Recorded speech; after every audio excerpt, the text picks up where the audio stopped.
para ipakita ang tunay na estado ng ating bansa. Ilahad ang mga pinakabagong balita at pangyayari sa ating bayan.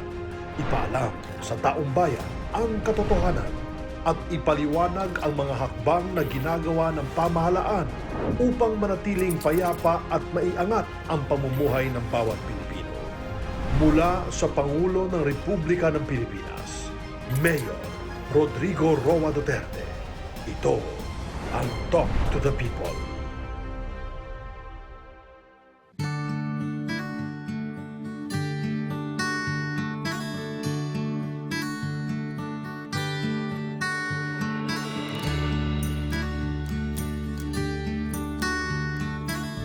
Maybe to save time and really make a presentation to the people tonight that's really complete in all aspects of governance. This time I had a talk with the military guys in the other room, and I gave them an overview of the land reform because alam mo, nakita mo noon, ang battle cry nila was land for the landless. Tapos, ang tira nila is land reform. Ang insurgency was most heightened in the areas where feudal system existed. For example, in Negros. Yung mga I do not want to talk about it, but, generations after generations, they till the land at makikita nila ang with all the bagong kotse, bagong. So it has drove our people, and rightly so, to desperation.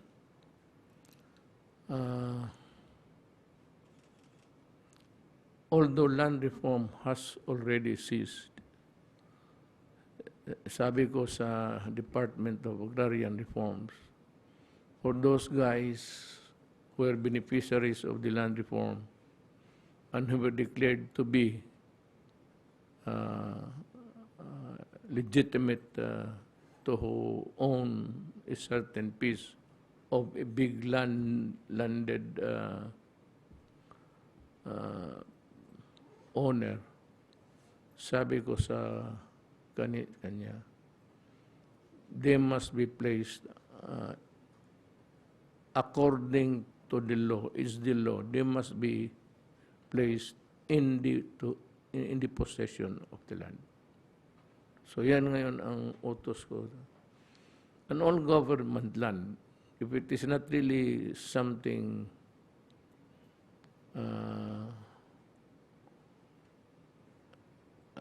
gaya itong mga military reservations, I'm sorry, but I cannot, I have to be sparing in my actuations there because hindi naman pwede na we deprive of the military of the land that they would need to effectively exercise, train, and even just to wander thereabout, training for being a soldier. So the one that overseed, which I would place on his shoulder to implement it, you are listening, Secretary Castriciones of the Agrarian Reform. He will tell you his load and produkto niya to tell us how many hectares of land have we distributed to the Filipino. Kaya nawalaan na. Land issue is no longer relevant in the cause of the communists. Nawala na. inunahan ko na sila eh. Ako na nagbibigay mismo at mamalaki. Kayong mga Pilipino, mas marunong ang gobyerno. Mas marunong ako mag-isip. Kay ako, kung noon pa at kung inabutan ng panahon, isa rin akong mag-claim ng lupa under the land reform. Well, you know, changing fortunes of life never give us that privilege. Pero gusto ko na masabi sa Pilipinas ngayon, the whole country, what we have done so far to give lands to the Filipino. Secretary Castriciones, you have the floor. Maraming salamat po, mahal na Pangulo. Sa ating pong mahal na Pangulo at mga miyembro ng Gabinete, magandang gabi po sa inyong lahat. At lalong-lalo na po, isa pong mapagpalang gabi sa lahat ng mamamayang Pilipino, lalong-lalo na po yung isa sa mga tunay na bayani ng ating bansa, ang ating mga magsasaka. Tunay na pagbabago sa reformang agraryo, yan ang pangako ni Mayor Rodrigo Roa Duterte nang tumakbo siya sa pagkapangulo. Ang sabi niya, pataasin ang antas ng pamumuhay ng ating mga magsasaka. Palayain sila sa tanikala ng pagkaalipin sa lupa. Nang mag-umpisa ang Administrasyong Duterte, maraming hamon ang kanyang hinarap sa larangan ng Agrarian Reform. Una, ang balanseng hektarya ng lupa na pwede pang ipamahagi ay nasa 548,564 hektarya na lamang. Subalit karamihan dito ay problematic land holdings dahil sa mga pending na kaso. Dagdag pa rito, nagwakas na ang pag-i-issue ng Notice of Coverage noong 2014. Ikalawa, sa usaping legal, mahigit 50,000 mga kasong may kinalaman sa DAR Adjudication Board at Agrarian Law Implementation ang pending at wala pang kalutasan na siyang naging dahilan ng napakaraming protesta at pagkilos ng magsasaka sa lansangan. Ang kaso sa ilalim ng DARAB ay mga usaping may kinalaman sa hindi pagkakasundo sa pagitan ng mga may-ari ng lupa at mga magsasaka. Samantalang ang mga kasong kategorya ng Agrarian Law Implementation ay may mga kasong may kinalaman sa mga alituntunin sa pagpapatupad ng programa. Pangatlo, ginatnan ng Administrasyong Duterte ang 1.3 million hektarya ng lupa na ipinamigay ng mga nakaraang administrasyon bilang mga collective CLOA at apektado ang 1.1 million agrarian reform beneficiaries. Matindi ang problema na idinulot ng collective CLOA sa ating mga magsasaka sapagkat nag-away-away sila dahil hindi matukoy kung alin ang sa kanila sa collective CLOA. Masyadong minadali ng mga nakaraang administrasyon ang kanilang accomplishment sa pag-i-issue ng isang titulo para sa daang-daang magsasaka.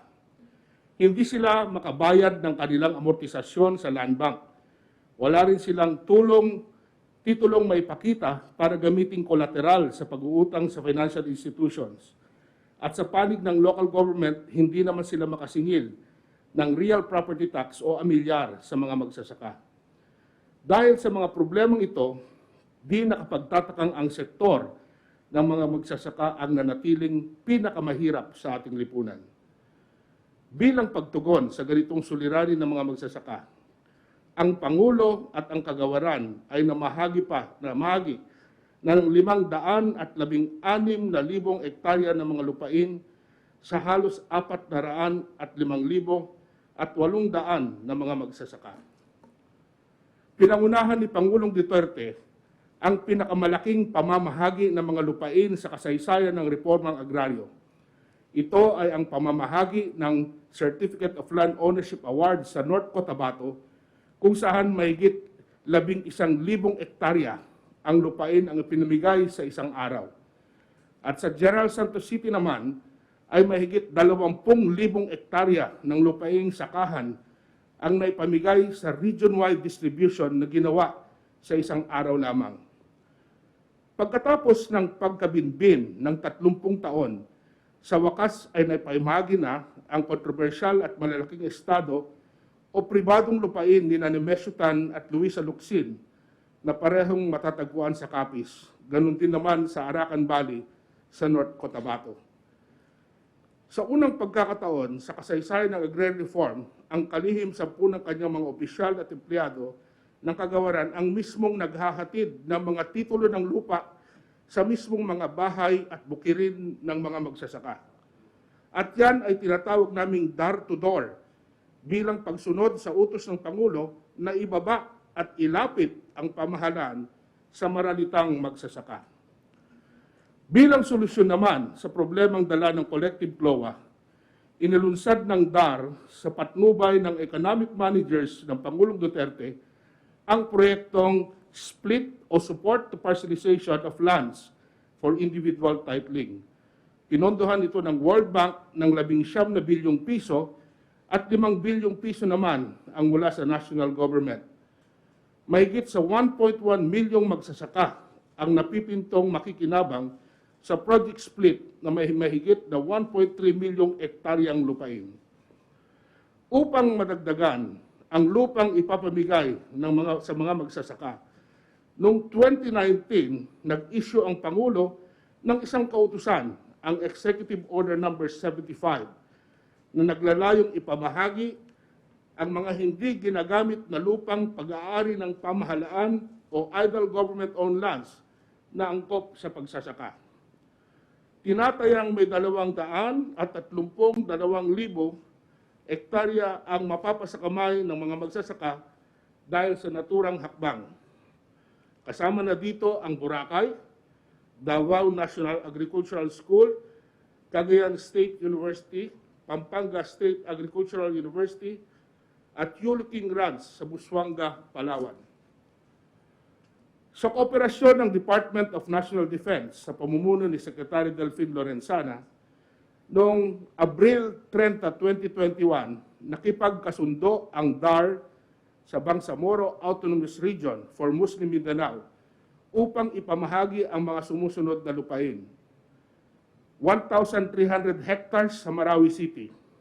Sa Lanao del Sur naman, 780 hectares sa municipality ng Sagiaran, 1,324 hektarya sa municipality ng Piagopo, at 1,396 na hektarya sa munisipalidad ng Marantao.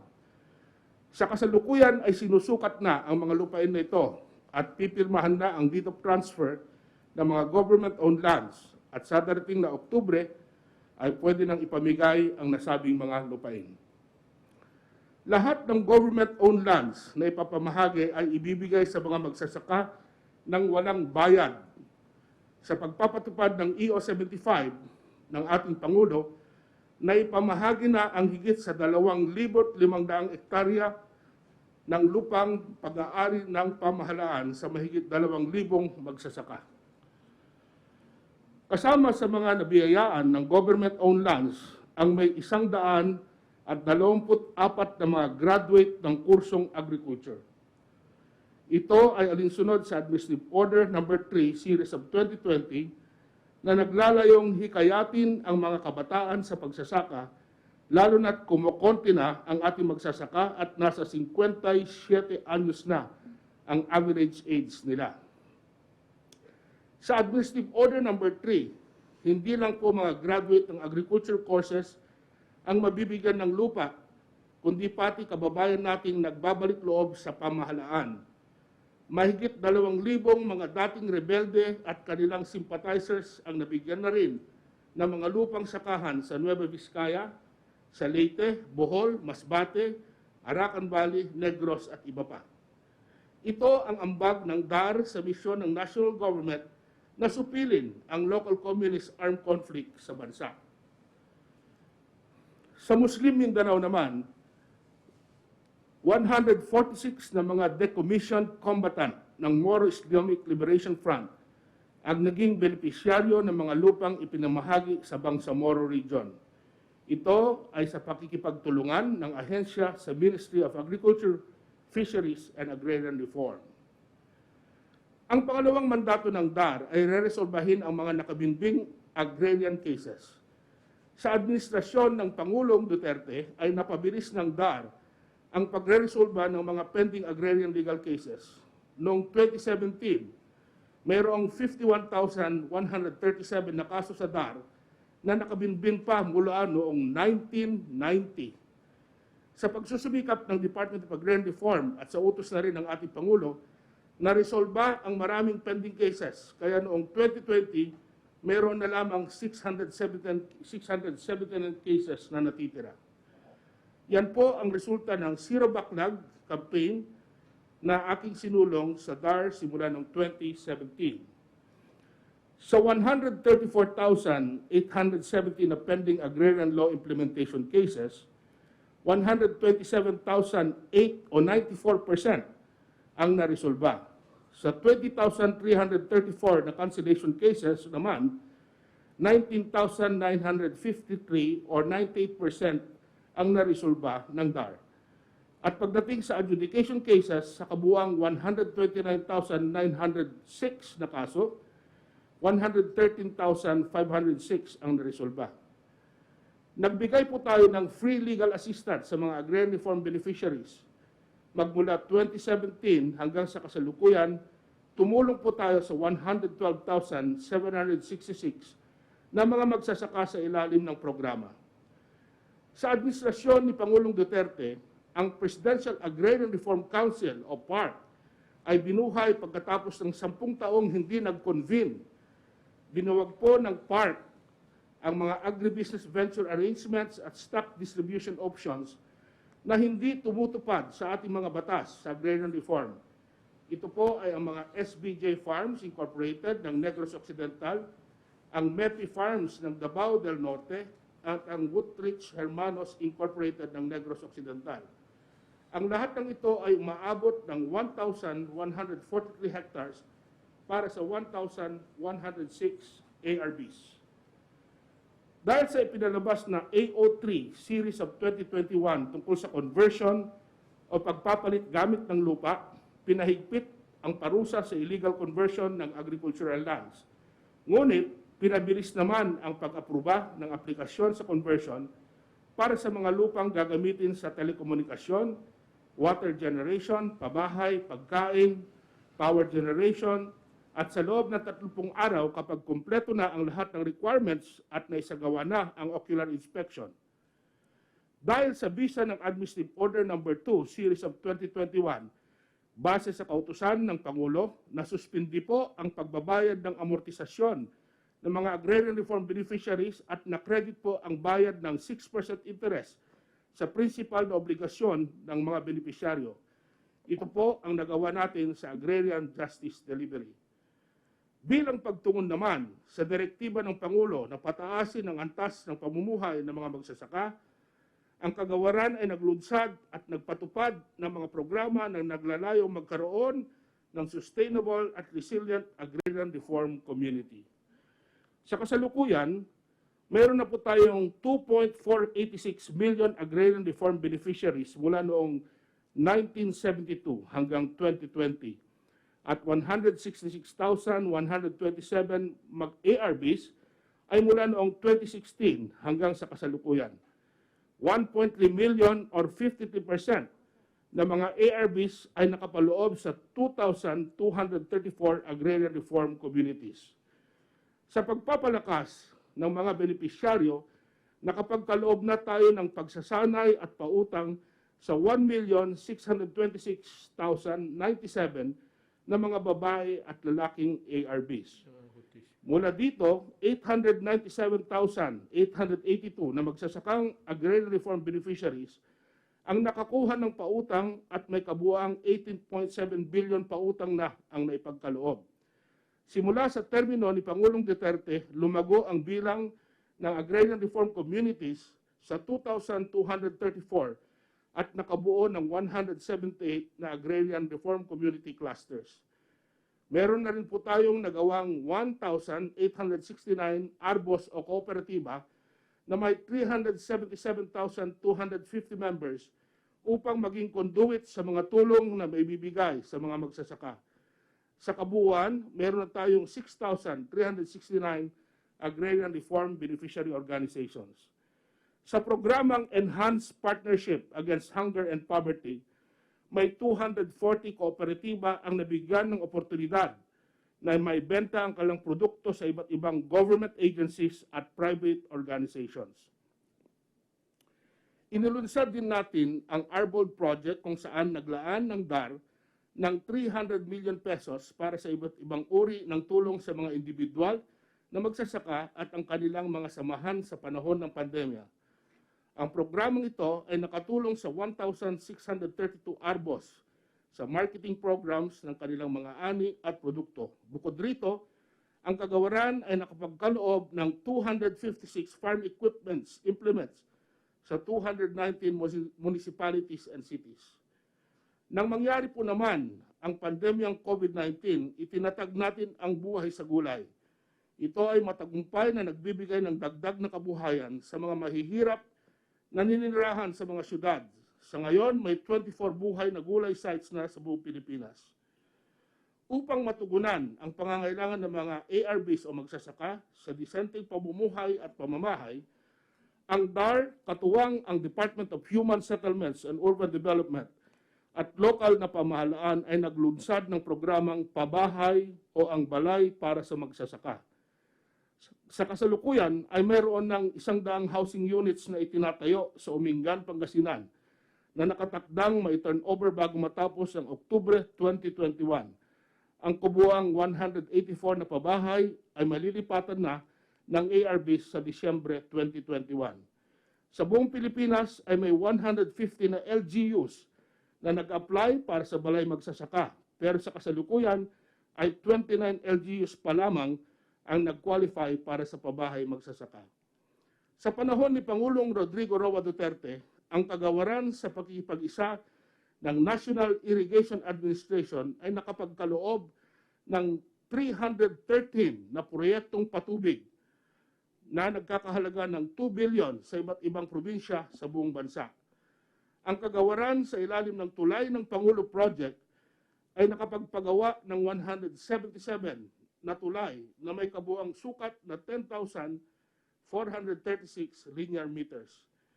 Ilang foreign-assisted projects naman ang pinasok at ipinatupad ng DAR upang makapagbigay ng mga suporta sa mga magsasaka sa rehiyon ng Mindanao. Ang Project Converge ay pinatupad sa Region 9, 10 at sa Caraga. Ang proyekto ay naayon sa base sa pangangailangan ng komunidad sa pagpapaunlad ng produksyon ng mga magsasakang nagtatanim ng palay, rubber, coffee, kasaba, abaka, niyog at iba pa. 11,560 ARBs at 33,029 households ang direktang nakikinabang at nisiyahan sa pagtanggap ng iba't ibang suportang serbisyo dahil sa Project Converge. Ang Italian assistance to the Agrarian Reform community naman ay naglalayong mabigyan ng mga infrastruktura at mga pagsasanay ang 53,000 kabahayan at 18,000 ARBs sa Sarangani, Sultan Kudarat, Lanao del Sur at Maguindanao. Sa tulong ng gobyerno ng Italia, ang Pilipinas ay napagkalooban ng 1.5 billion na loan para maisakatuparan ang mga proyekto gaya ng farm-to-market roads, tulay, irigasyon, patubig sa mga kabahayan, solar dryers at warehouses.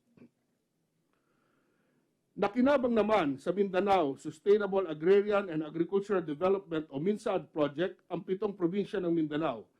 Ito ay ang Lanao del Norte, Bukidnon, Davao de Oro, Davao del Sur, North Cotabato, South Cotabato at Sultan Kudarat.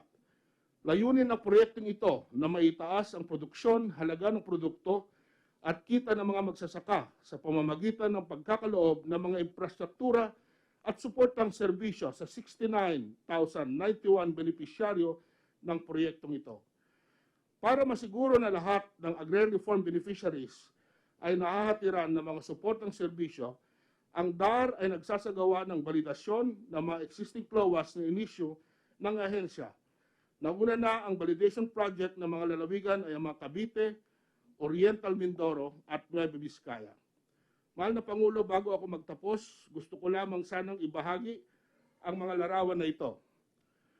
Nang may tanaga ako bilang kalihim ng Department of Agrarian Reform noong 2017, ganitong imahe ang sumalubong sa akin sa pagpasok sa opisina. Parating may nagrarally sa harap ng DAR. Sa katotohanan, sila ay nagtayo na ng mga barong-barong na tulugan sa bangketa bilang protesta sa mabagal na pagtugon sa mga problema ng marilitang magsasaka. Pagkatapos ng 2 araw ng aking pag-upo bilang sekretaryo, kami ay nagdialogo at sila ay kusang lumisan na punong-puno ng pag-asa sa ating pamahalaan. Umaasa po ako na sa pagtatapos ng termino ni Pangulong Duterte ay maraming suliranin ang ating mga magsasaka ang nabigyan at mabibigyan pa ng solusyon lalo na ang hinaing nila sa matagal na paghihintay sa kanilang titulo ng lupa. Naitanim na ng administrasyong ito ang binhi para tuloy-tuloy na mabigyan ng sapat na suporta ang ating mga magsasaka. At sa pagsibol ng mga serbisyong ipununla ng DAR at ng ating Pangulo, ako'y umaasa na sa darating na panahon ay aanihin rin ng ating mga magsasakang may turing na isa sa mga tunay na bayani ng ating bansa ang kaginhawaan at kaunlaran sa buhay. Dahil sa ating mga programa, naway mahikayat ang mga kabataan na magbalik sa pagsasaka at magsulong sa modernong agrikultura. Ito ang magiging kaganapan at pamana ng mga Pilipino ng reforma agraryo na ipinapatupad sa administrasyon ni Pangulong Rodrigo Roa Duterte. Salamat po at mabuhay po tayong lahat. Salamat, Secretary Castriciones. Ang akin ito is, we have so many months left. But ang akin ito is, what we promise to the people, we should deliver. If we cannot deliver, we do not make any promises. Napakaganda ng presentasyon mo, Secretary Castriciones. And you're one of the hard-working, lahat man kayo. At may ipinakita kang resulta ng trabaho to equal the trust that I placed upon you to handle itong land reform at saka itong agrarian reform. By the way, yung irrigation na yan was a campaign promise noon na ilibre ko na sila sa tubig. At ayan ngayon, they used to pay 5,000. And I remember somewhere in Bulacan, malaala ito ng mga tao doon. Kasama yung mga kaharap ko na NPA. And they were asking for a relief of the yearly 5,000. Bayaran nila sa irrigation. Ang sabi ko, kung manalo ako, I will abolish that. And sa awa ng Diyos, nanalo ako at tinupad ko yung pangako ko. And the first thing I did was to appoint General Visayas. I hope, General, that you are really working sincerely in your task so that the people can find a relief of satisfaction for this government. Yung bago ako sabihin ko lang kung sino yung mga tao dito. Si Secretary John Castriciones, ito yung sa DAR, ito yung nagpa-iral. He was the one implementing the reforms we had for the agrarian reform at saka yung mga tao na who were beneficiaries and who should be placed already in possession. At hindi na ho, kasi naman tinatakot, gano'n. minsan may mga armado.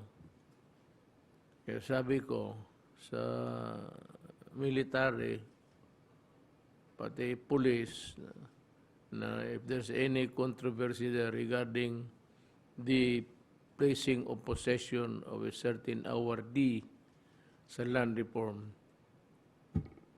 force the issue. Pilitin ninyo, ilagay ninyo sa pwesto ng tao. Then, ibang mga presenter ngayon is ang sunod si Secretary Francisco Duque. Then, we have Secretary Leopoldo Bongvega. Ito, imported ito from Davao. Kinuha ko talaga ito simply for his honesty.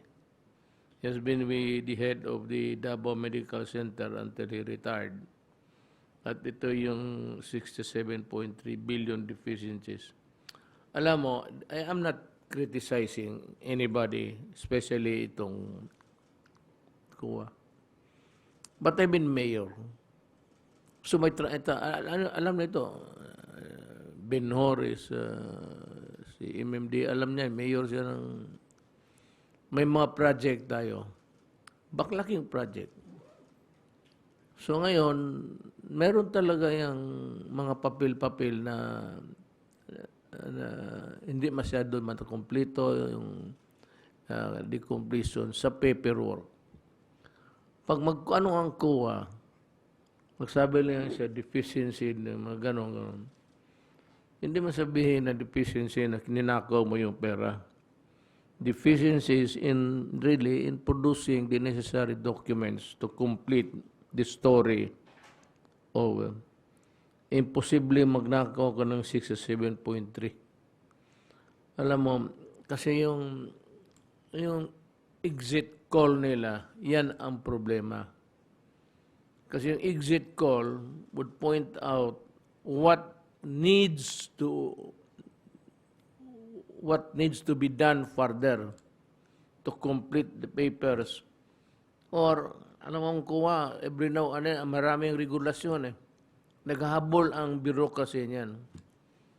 Many government worker na who were placed in a bad light because paglabas nitong COA audit, ilagal itong mga deficiencies, kagaya itong 67.3, mga ganon. Ang labas niya sa mga tao, akala na wala. Nandyan yung pera. So,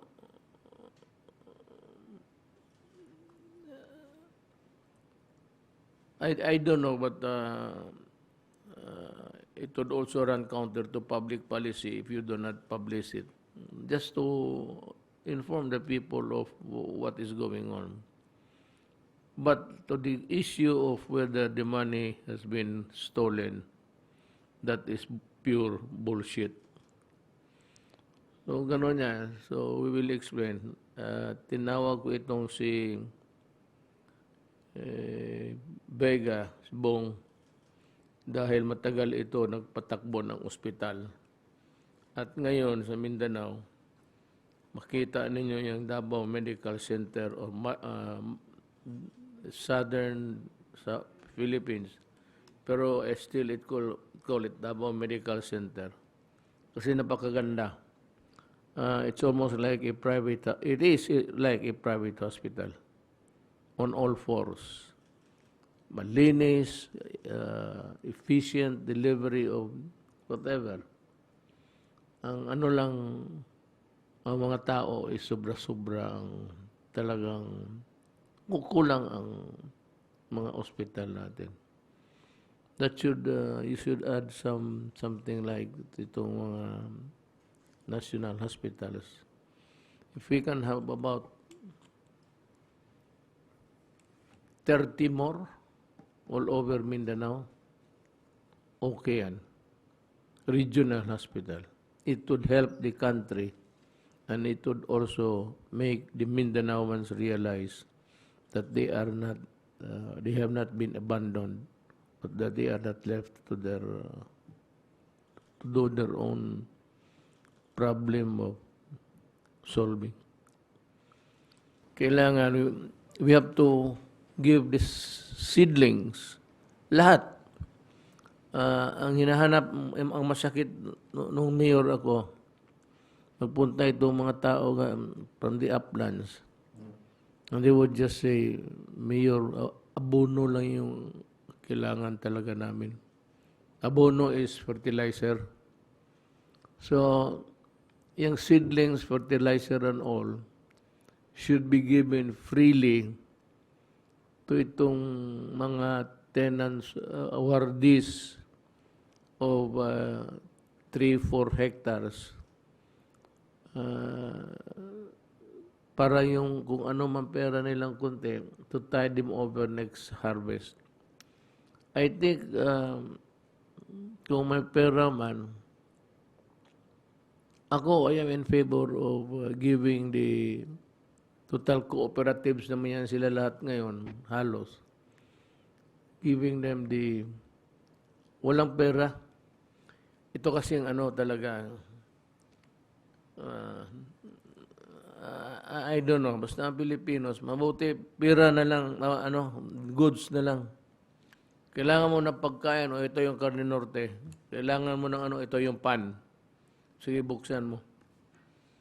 Nung sabi niya, gutom ako, magbili lang yan ng biskwit, tapos maghigop ng siya mo ang poop.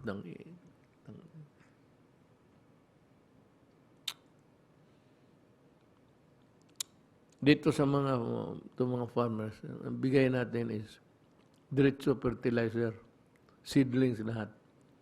Wala rin, yung cooperatives na you grant a certain amount of money for all these things. There should be one central purchasing. I don't know if the Bureau of Supply can do that for us. There's a parang procurement, you just place there somebody who is really yung may sungay rin para ma-disiplina niya, and he can maybe run the agency efficiently. Gano'n na lang ang bigay mo kung anong gusto na anong kulang ninyo, i-deliver. And you should use the structural essence ng gobyerno. There is the barangay captain. Papirmahin mo, make them liable because pag nawala yan, that's estafa or theft, as the case may be. Pera-pera, mahirap yan. Nawawala kung hindi mawala, ma-dissipate. Hindi na talaga yung original amount as promised. So, the next guy will give us the updates. By the way, ladies and gentlemen of this republic, itong aming meeting mahaba. So, ang presentation nito, hatiin na lang para marinig ninyo ang lahat.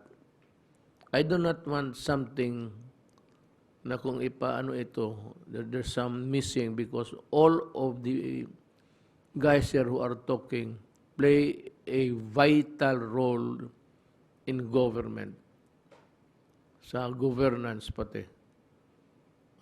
Take out one of them, we would limp. Tayo. We cannot stand directly on all fours. Kaya bear with us.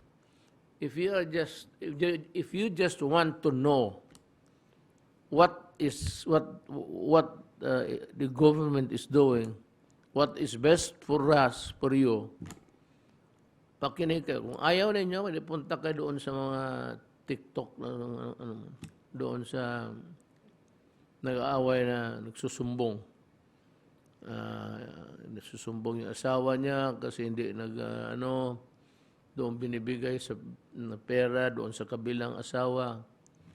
Yan, yun yung, that if you want that, ikaw. But kung gusto mo naman ang malaman ng gobyerno, importante lalo lang yung pera ninyo, taxes.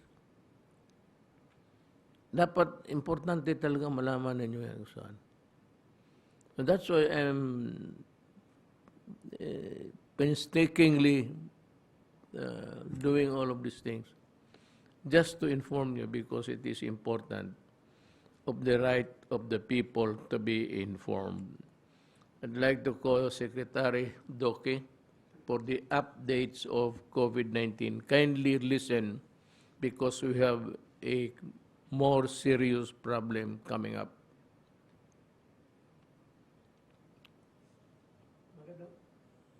Magandang gabi po, Mr. President, kay Senator Bongo, Chair of the Committee on Health.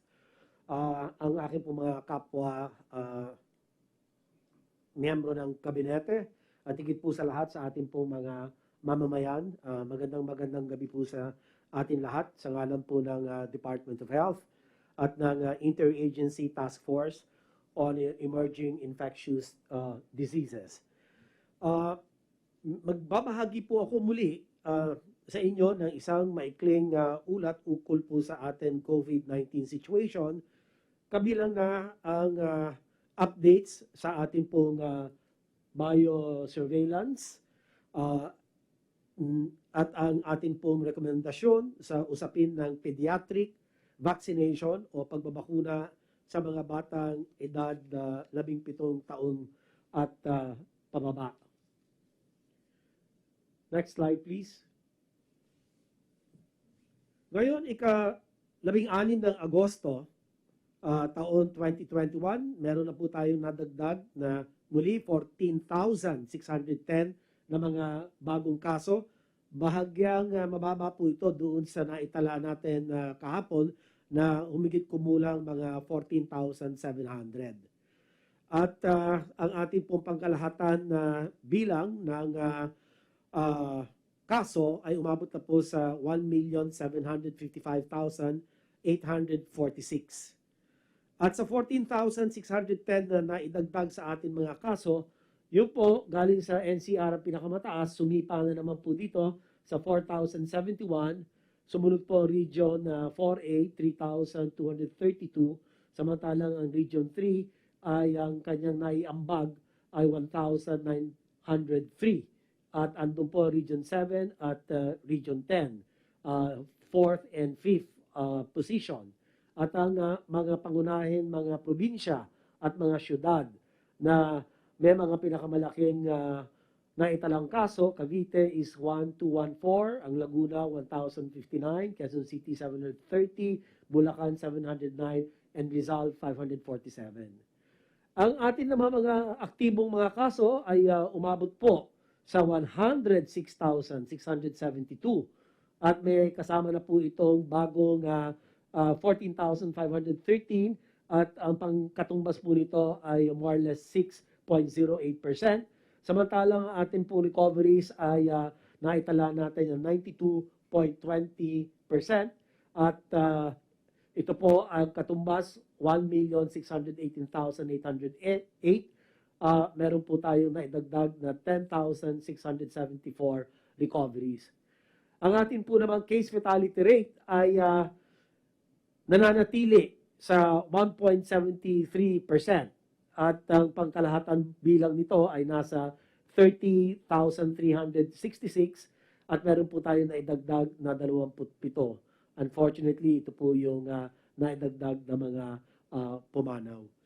At ibig ko pong bigyan diin para po sa mga Pilipinong may edad na 50 to mahigit sa 80 taon gulang, ang kanilang case fatality rate ay 5.4% at kanya talagang sila ang binibigyan natin ng prioridad sa bakunahan. Ito naman slide na ito, mapapakitang muli ang ating mga epidemic curves ng mga iba't ibang major island groups sa buong bansa. Ito pong atin kulay blue ay ang NCR, ang atin pong Visayas, yung teal or aqua blue. Mindanao is represented by the orange color, plus areas ang green, rest of Luzon pula. Makikita po natin ang NCR, itong blue, tapos itong rest of Luzon, yung pula. Pataas po sila, pati itong NCR, talagang sumisipa. At ang atin po plus areas, ganun din po yung kulay green. Ayan po, ay tumaas din po. Medyo hindi ganun po ka taas naman ang naitala for the Visayas and Mindanao. So ito po ang talagang atin binabantayan dahil nakikita natin halos magbabalik na naman, aabot na doon sa atin mga peak cases nung naitala natin for March and April of this year. Mapunta po tayo sa updates on the biosurveillance activities na isinasagawa po ng Philippine Genome Center ng University of the Philippines. At nakapag whole genome sequencing po sila, umabot na 9,706. At sa loob po ng specimens na genome sequence, ang makita po natin dito, ang beta variant, ang siyang may pinakamataas na porsyento, 25.58%, samantalang ang alpha as at 23%. Sumunod naman po dito ang B1163 at 10.96%. Pero pansinin natin, ang delta ay tumaas, napakamabilis. No? Nag-umpisa lang niya, less than 1%. Ngayon, asa 8.31% na po siya. So, meron po tayong natuklasan na lambda variant. Ito po yung galing sa Peru. At lumalabas po dito, Mr. President, ang lambda variant ay iniugnay po, katulad ng delta, sa kanilang mabilis na pwedeng makahawa. Ano po? So, high transmission rate at meron din pong mga limitadong pag-aaral na nagsasabi na ang lambda variant ay pwede pong makatakas mula sa proteksyon na dulot ng bakuna. So, kinakala pa rin po natin ang mas maraming mga peer-reviewed journals para talagang makasiguro po tayo sa pagkilala ng lambda variant. So, meron po tayong isa ngayon yan at hari nawa, hindi na po ito tumaas. At gusto ko rin pong ibig kong bigyan din na patungkol naman dito sa mga variants of concern, beta, alpha, and delta. Yung lambda, hindi pa po yan variant of concern. Ito ay tinagurian variant of interest pa lamang sa ngayon ng World Health Organization. Pero binabantayan po ito, tinututukan po ito ng ating pong mga sayentista at mga iba't ibang mga grupo. At yan po ang magkaroon man ng mga ganitong mga variants, ang paulit-ulit po natin sinasabi, ang pagsunod po, disiplinadong pagsunod po sa minimum public health standards at ang pagbabakuna pa rin. Ito pa rin po ang solusyon. Ito pa rin po ang proteksyon. Hindi ho parang wala tayong laban. Meron po tayong laban dito, Mr. President, at ating po mga kababayan. Basta sumunod lang po tayo sa mga panuntunan ng Department of Health at ng IATF. Proper wearing of mask, face shield, social distancing, kung pwede, mahigit na. Gawin natin 2 metro hanggat sa maaari. At yung well-ventilated, kung kayo'y nasa mga lugar sa inyo pong mga tahanan, siguraduhin lang po bukas ang inyo pong mga bintana. Dahil malaki po ang proteksyon, taglay ng sapat na ventilasyon at iwasan ang mga lugar na kulob. At magpalista na po sa inyong pinakamalapit na vaccination center dahil lahat po ng mga bakuna natin na sinuri ng FDA, ng ating po mga vaccine expert panel ay talagang malinaw. Sila po ay epektibo laban po sa malubhang COVID-19 infection at nakakaibsan o nakakaiwas po ng hospitalization at higit sa lahat po naiiwasan ang pagpanaw. Kaya muli ay ito po ang ating panawagan. Mr. President, kung naalala ninyo, meron pong lumalabas na isang doktor na nagsasalita po sa mga Facebook, sa mga interviews, sir, na sinasabi niya na mas masama daw yung bakuna kesa doon sa COVID-19. Ay wala pong katotohanan itong sinasabi niya, Mr. President. Kasi kung titignan natin, sa 20.8 million doses na naibigay po natin, ang reported adverse events following immunization ay nasa 0.26% lamang, Mr. President. Napakamababa po. Samantalang non-serious adverse event following immunization ay nasa 0.24%. Aba, di mas lalo naman pong mababa ang porsyento ng serious o yung pong grabe kung tawagin na adverse events pagkatapos po ng bakunahan asa 0.006%. So ito po mga tao ito nagkakalat ay talagang pinipilit na warakin yung vaccine confidence po ng ating mga kababayan. At hindi po tama ito, Mr. President. Yun na lang po ang akin pinakahuling. Meron pa po akong last lang na mga final summary lang po at key points. Ito po yung ang ating pong bilang pagbubuod, Mr. President, ang mga pangunahin pong ating mga mensahe sa ating pong mga kababayan ay sa patuloy na pagtaas ng mga kaso sa buong bansa, kinakailangan ng mga lokal na pamahalaan na tukuyin ang mga hotspots at clusters o mga partikular na barangay o mga lugar na nagkakaroon po ng spikes at ilagay ang mga ito sa ilalim ng mahigpit na granular lockdowns, mabilis na tukuyin ang mga kaso at close contacts at mabilis na ipadala sila sa nararapat na quarantine or isolation facilities. Pangalawa po, sa pagdami ng mga natutukoy na kaso ng Delta variant sa bansa, nananawagan po kami sa lahat ng implementing agencies na patuloy na ipatupad ang ating pong PDITR strategies, palakasin ang kanya-kanyang health system capacity, palawigin ang pagbabakuna. Ang mga estratehiyang ito po ang makakapagpababa ng ating mga kaso at makapagbibigay proteksyon sa ating pong mga kababayan at magbibigay daan upang mabuksan natin muli ang mabawi natin ang dating sigla ng ekonomiya sa lalong madaling panahon. At huli ay nananawagan kami sa bawat Pilipino na maging mapagmatsyag at pigilan ang pagkalat ng maling impormasyon.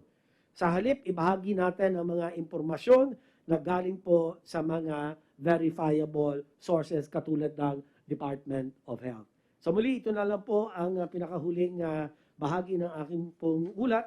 Maraming salamat po, Mr. President, at handa na po akong sumagot sa inyo pong katanungan. Thank you, Secretary Doge. Just let me say again yung sinabi mo galing sa bunganga ko.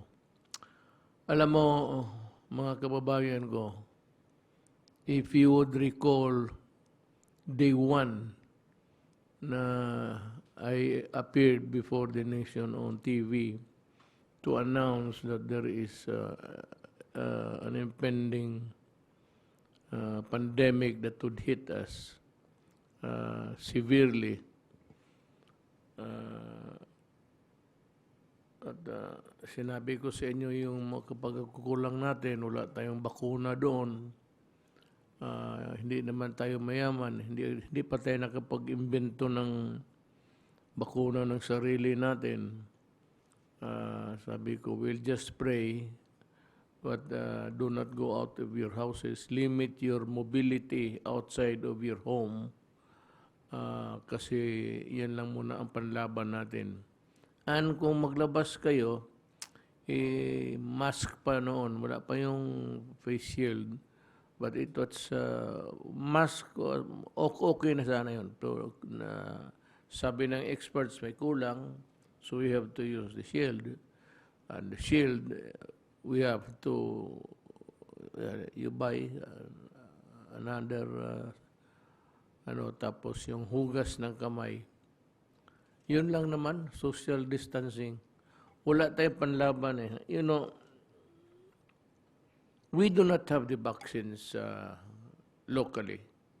We import, we buy As soon as nandito yan sila, hindi yan lahat para sa lahat sa atin. Only a portion of the population will be serviced with that supply that comes to us. Although hindi naman intermittent, but not really in a regular basis. Kaya una lang ho magbantay sa sarili ninyo. Kasi may problema tayo. Sabi nga ni Secretary Duque, merong mga variants, mga mutations. Itong isang virus, nagkaroon ng pinsan ang putang ina. Tapos na mas deadly siya. Yung pinsan niya, nanganak ng ibang variant na naman. So we have the beta, delta, lambda, alpha, kung ano-ano na lang. Ang COVID-19 lang ang may bakuna tayo. But for all of those mentioned ngayon na mga strains, yung mga klase-klase yung pumapasok sa mundo, yung delta, meron na tayo. Sa awa ng Diyos, mabutit na lang, yung COVID-19 vaccine may dampen the aggressiveness of itong mga delta. But itong gamma, itong dadating nilang, sabi ng mga scientists, I think it's 1N1, which traces itself from the avian, galing sa mga birds, and would it include the fowls that we have on the ground? Yung mga manok galing dyan, yun ang history niyan. So, wala pala talaga panlaban. Ang ating depensa lang talaga is iwas, bahay, tapos wash your hands, do not go out when it is not necessary. Bakuna, kung mayroong bakuna, habang may bakuna, as long as there is a supply nearby na punta ninyo, magpabakuna na kaagad kayo para sigurado. Now, ngayon, sabi nga ni Secretary Duque, there's actually he is I think Romeo Quijano. He's the head of the Manila UP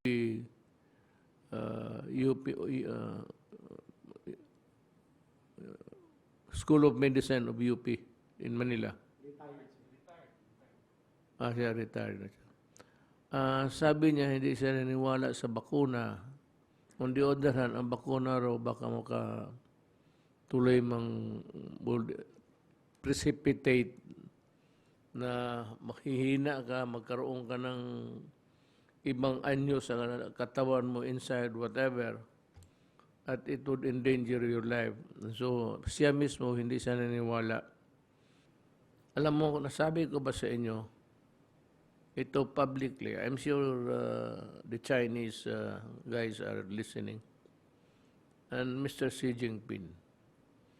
Pag-umpisa nito, nung nag-announce ako na may music pa na parang malungkot, I called the President of China, President Xi Jinping. At sinabi ko sa kanya, alam ko na na-project ko na kanya-kanya ito. Kami muna bago kayo. Yun ang mangyayari talaga. Pag magano mga klaseng event sa buhay natin, kami muna bago kayo. So sabi ko sa kanya, mahirap lang kami. We know we would be a tail ender. Nasa huli kami nito. But if you have some extra, Bago lang ito, kumpisa lang, pwede ba kaming mapagkalooban mo ng konti para sa para sa bayan ko? Sabi niya, do not worry, we will help you. Kaya dumating yung mga bakuna. I am just asking America to give us more. Kung meron lang sila. I know that mauna kami. Or kami muna. We first before you. We understand it and we accept it. But if there is an excess of supply sa inyo, pakitulong naman dito sa bayan ko. We have the money. We buy. We do not ask. We have saved money for this event. Yun ang totoo dyan. Sabihin ko na sa publiko, bakit ako pumayag? It's because of the bakuna. Kasi nung pag-umpisa, talagang tumawag ako ang nagbigay na lang, no strings attached ang China. Until now, walang hiningi yung China sa akin, baski ballpen. Walang pinakausap, wala lahat. Except that their boats are there. Sabi ko naman, sinabi ko na, ako rin, sabi ko, maglagay ako. That's about 1 month or 2 months ago. Sabi ko, I want my ships also there. I do not want war with anybody. Not with China, lalo na Amerika, kasi nandito sila sa lupa natin. Pero as a feature or semblance of our claim, meron tayong mga barko dyan. At saka hindi ko napapaalis yun yan. No way na magsabi ako, atras kayo, na ginawa nila Trillanes pati ni Alberto Pasador. No way ako magano. Sabi ko, kung magkalitsehan, wala tayong magawa. We have to fight. Because I am not about ready to retreat. Yun lang. Bantay kayo dito sa bakuna na,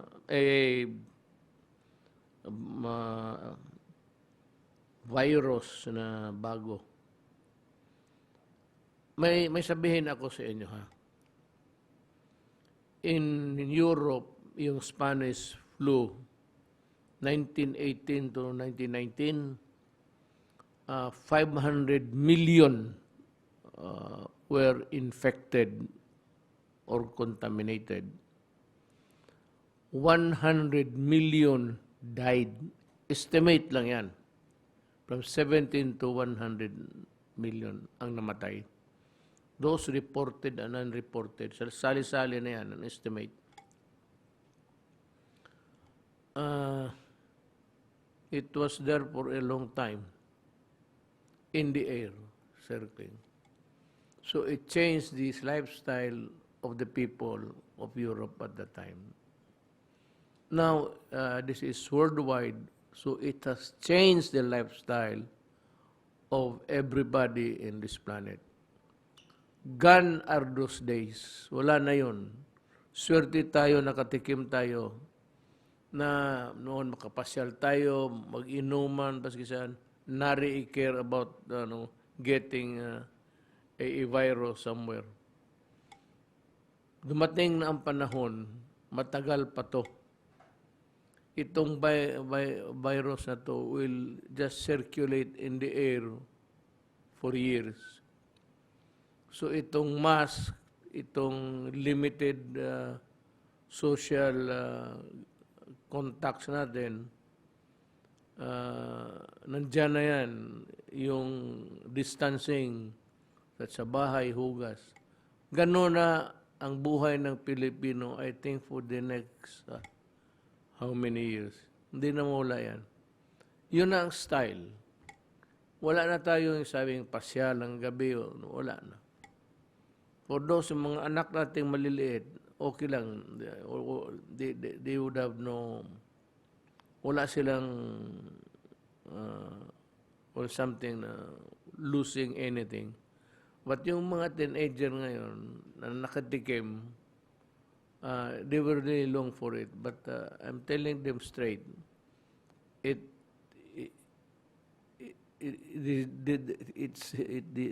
virus is here to stay, and it will change your life, at least forever, until mawala ito.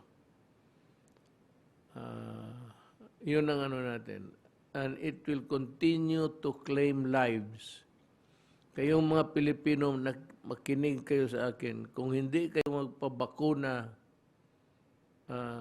I do not want to, I respect the narratives of Dr. Romeo Quijano. Nire-respeto ko. So, hindi man naman ako doktor. I will not, tangle with you there. Pero sabihin ko sa mga Pilipino, pag the first opportunity, pabakuna kayo. It might save your life. Baka hindi mo pa panahon. Ang panahon, ang buhay, panahon mamatay. Pero kung may bakuna ka, baka, abutin ka pa sa katandaan. Yan ang mensahe ko sa inyo. Yung sabi ni Doktor, figures yan. But the problem, the basic problem, the fundamental fear is that it is here to stay and it has changed our lives from here on. Kayong mga ayaw magpabakuna, okay lang sa akin. Ganito yan eh. Ideally, talagang kung talagang matudwis, pilitin ng gobyerno. But this is a democracy.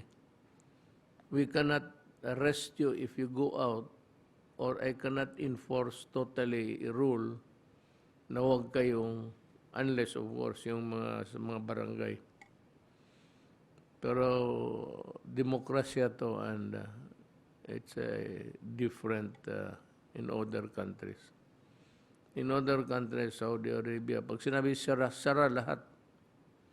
But Saudi Arabia is not the kind of setup that we have. We go now to... Mr. President. Yes, sir. If I may just request respectfully to recognize Yusek Bong Vega to make his presentation to clear the issue with regard to the 67.3 billion pesos deficiencies which the COA has reported and which has caused so much doubt in the minds of our people as to how these funds were utilized, and therefore it will be good, Mr. President, to recognize Yusek Vega to make his presentation, sir. You know, that do not put so much importance yung yung matter of course yung kanila. Ako mismo 3 beses na ako na yan nga, hindi sila makahintay. You know, papers, bureaucracy takes very long. And sometimes the documents are deficient. So, you need to correct. Hindi naman kasi ito kuha. If kuha were the ones preparing the document, tapos we just implement, madali. Nandiyan na lahat ng gusto nila.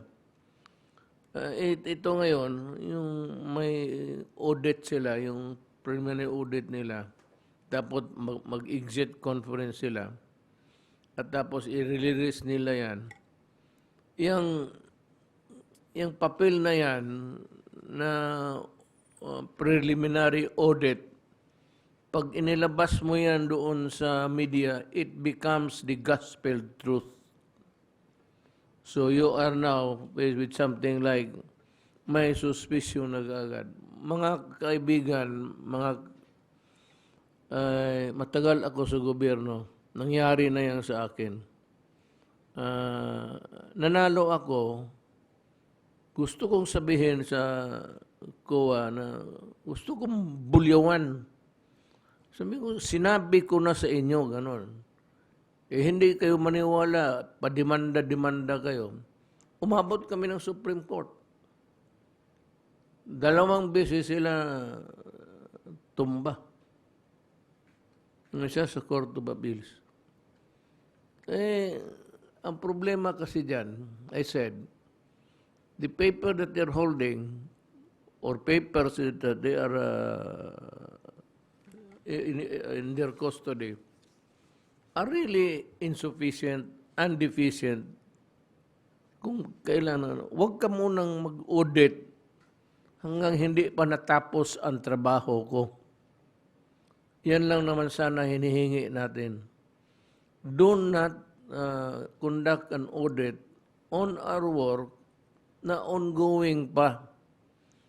Kasi dinodocument pa yan hanggang ngayon. Kung birahin mo ako ng exit conference tapos may deficiency ganon na i-publish mo, I said, that statement of yours in that paper becomes the gospel truth. And it is not fair to the people kagaya mo who has been working, toiling para sa mga... Alam ko gusto mo nang mag-resign, pero alam mo rin na tatanggihan kita.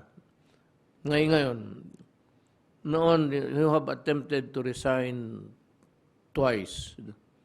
I expect you to say something to me up this way, mag-resign ka. Sabihin ko sa iyo, hindi. Wala ka namang ginawang masama. Bakit ka mag-resign? Kung hanapin nila dyan, kung meron silang makita, in the end, if you find that there is mga nawala dyan, mga 500 pesos, edi magdemanda kayo. Punta ng Supreme Court. The Supreme Court will be a fair arbiter of things. So, ganon. Hindi, huwag kayong maniwala ng ano. Ako mismo, Presidente, ako mismo nangako na I will protect you, people. It includes your money. Do you think papayag ako na may isa dito sa cabinet member magnakaw basket 1,000? You really think that I would allow it? Siyempre, dadating sa akin yung report na yan. May mag-report pa talaga, sir, si ano. Marami dyan sa ibang departamento, but not the cabinet members. Yung mga papel na kulang-kulang doon sa baba, ang problema, it is attributed to the head of the department. Hindi niya kaya lahat tignan yung papel araw-araw. Sus Maria Josep. At sasabihin ko sa inyo, ako na mismo ang nagsasabi sa inyo, papayag ako. You think I would allow magkabarilan kami kung ganun?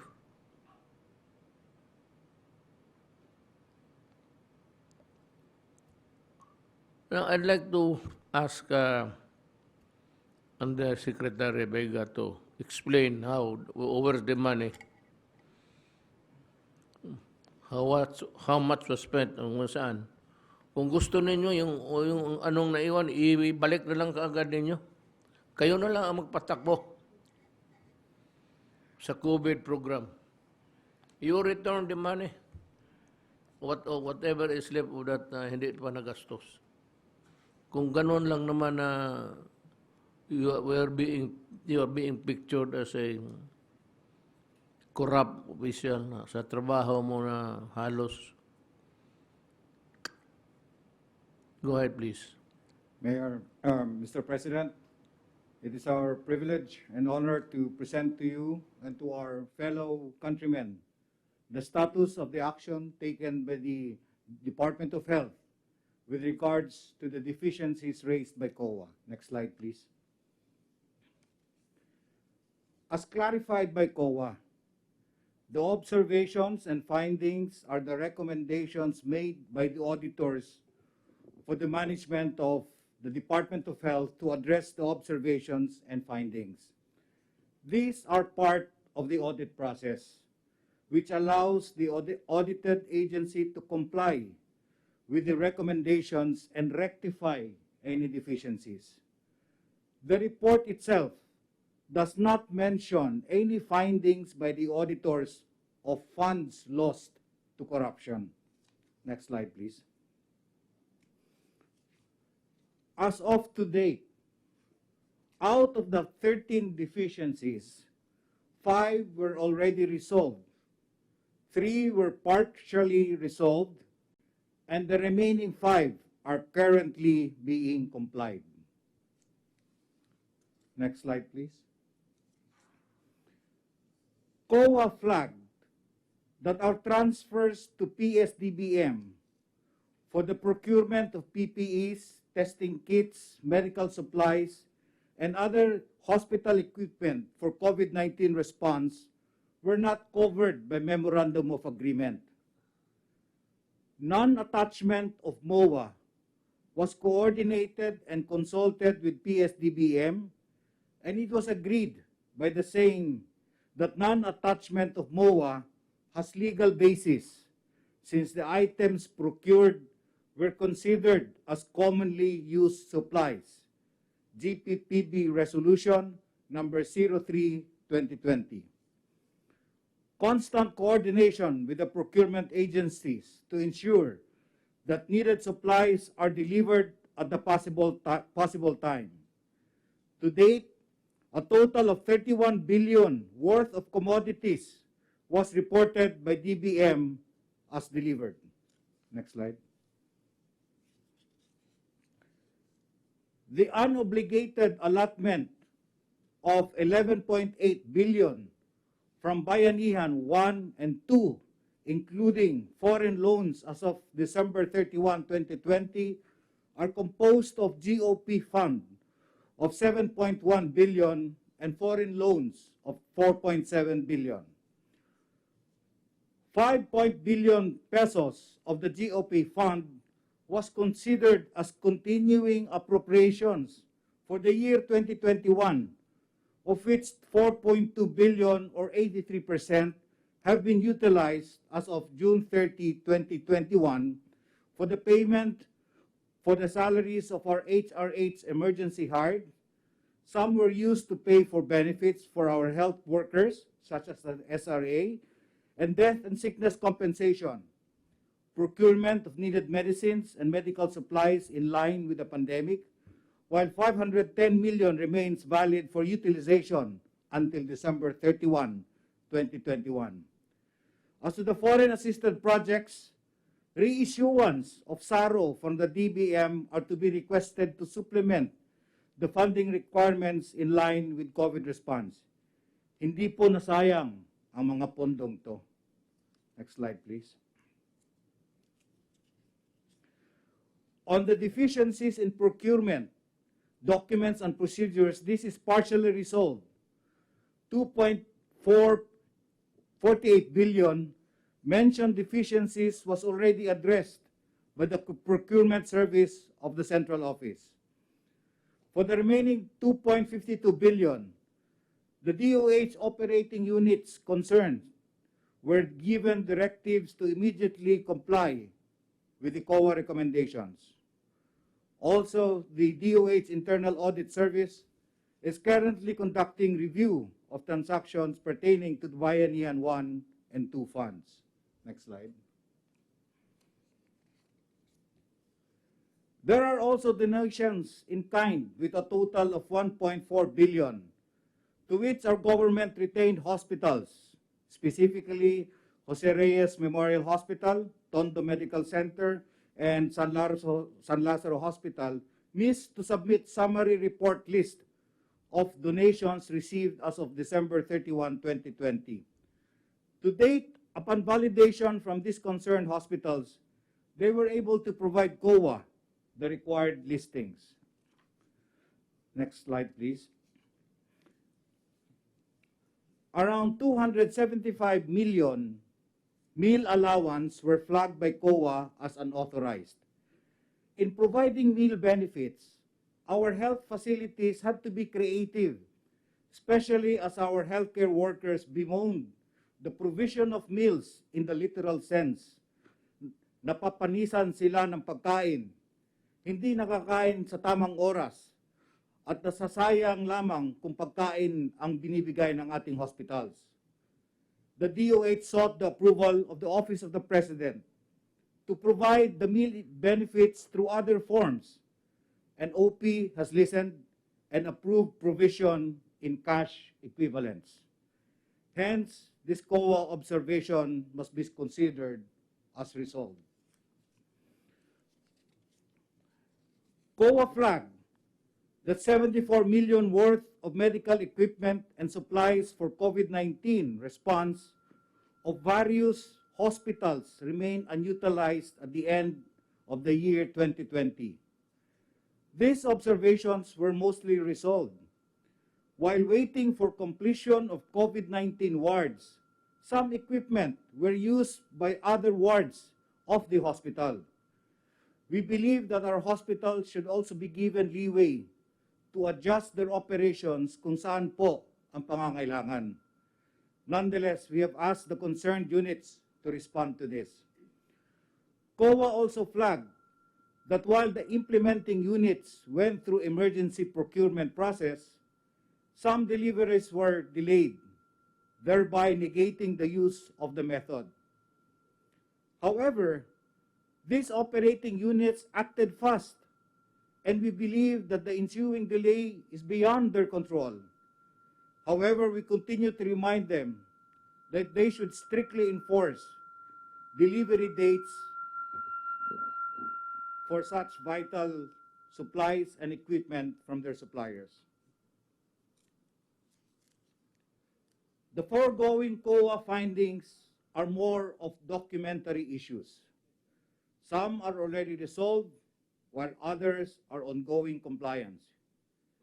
We are in the public health service emergency situation. Thus, the Department of Health operating units compelled to this sort of action so as not to compromise the lives of the public. Nevertheless, the concerned operating units commit to comply with the COA recommendations on the submission of required supporting documents. That is all, Mr. President, of our COA report. Thank you. Alam mo, meron akong experience. Tuduhin na lang natin itong COA. You know, kagaya nung yung may isang item doon na it would require a MOA. Sabi nila, alam mo, itong DOH, pati itong task force, both agencies are responsible in the war against COVID. Ang Department of Health, yun sila yung punong-puno na kung mabili, at times madalian, emergency. There is no just space for them to maghintay pa ng requisition, gano'n. Anak na po, buhay ang pinag-usapan natin dito. So you better just also, I'd like to remind ko, look, may auditors man nakabase dyan. Like Davao City, there is a Davao City auditor. Ngayon, dadaan yung mga transaksyon na yan, lulusot dyan sa local auditor. Ngayon, pagdating noon sa taas, pag-audit, mabulyaso, you blame now the procurement, the mayor, or whoever, ay let's in it. Tanggalin na lang ninyo yung auditor-auditor dyan sa baba. Kalukuhan yan. Bali, ano lang pala ninyo eh. Isang audit na lang sa inyo lang para isa. What would you... Hindi lang ito, pati yung DILG, may nabasa ako, pati yung kay Secretary Galvez, meron flag, puro flag down. Stop that flagging, God damn it. You make a report, do not flag, do not publish it because it will condemn the agency or the person that you are flagging. The flagging is spelled F-L-A-G-G-E-D. Ang ginagawa ninyo is F-L-O-G-G-I-N-G. Flagging. Hampas. Huwag naman sige kayo flag ng flag. Tapos wala namang napreso, wala naman lahat. And yet you know that when you flag, there is already a taint of corruption by perception.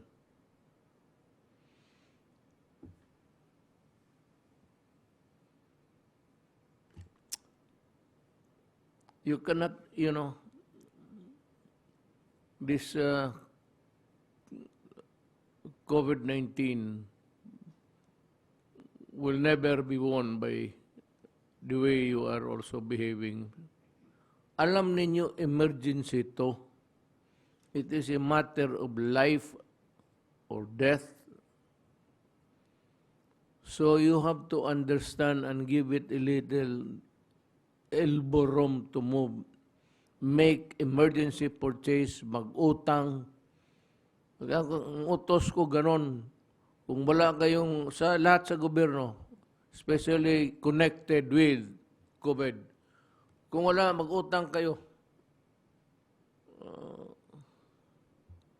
Hindi kayo papayag na you do everything you can. Mamamatay, nakita mo yung mga frontliners. Tapos, wala kang ibigay na suporta. By the way, itong frontliners, unahin mo na lang. If there is enough money, bayaran mo yung... Saka yung mga medisina, utangin mo. Huwag mo sundin yung kuwa. Batangan, kuwa na. Wala namang mangyari dyan.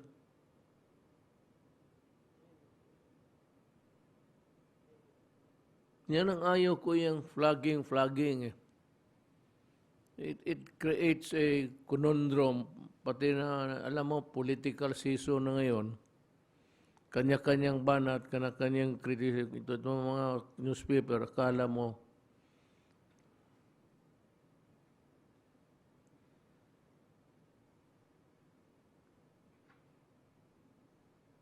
as if they are the epitome of propriety and decency.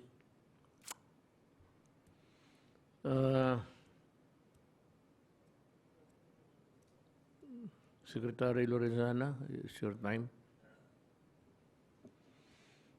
Can I share my slides, please? Mr. President, Senator Bongo, kao po mga miyembro ng gabinete, mga kababayan, magandang gabi sa ating lahat.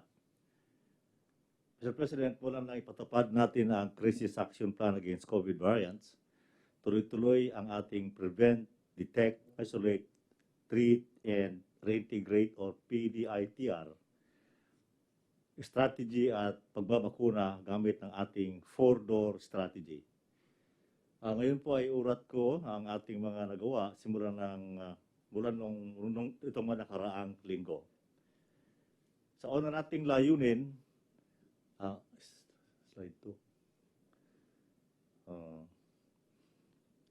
Sa ating unang layunin, nalagdagan natin ang suporta sa mga critical areas sa pamamagitan ng pagdagdag ng bed capacity sa mga critical hospitals, pagsubaybay sa emergency room waiting times, paglipat mula sa mga ospital ng mga asymptomatic at mild COVID cases sa mga temporary treatment and monitoring facilities, TTMFs, mega TTMFs at mga hotels. Slide 3. Sa ating pangalawang layunin, naipatupad natin ang mobility restrictions dahil sa pamamahagi ng ating SAP, pagdadagdag ng mga sasakyan para sa mga commuter, pagbabantay sa ating pandaigdigang hangganan or international borders, at pagbabantay sa ating mga interzonal checkpoints at galaw ng mga authorized persons outside residence or APORs. Slide 4.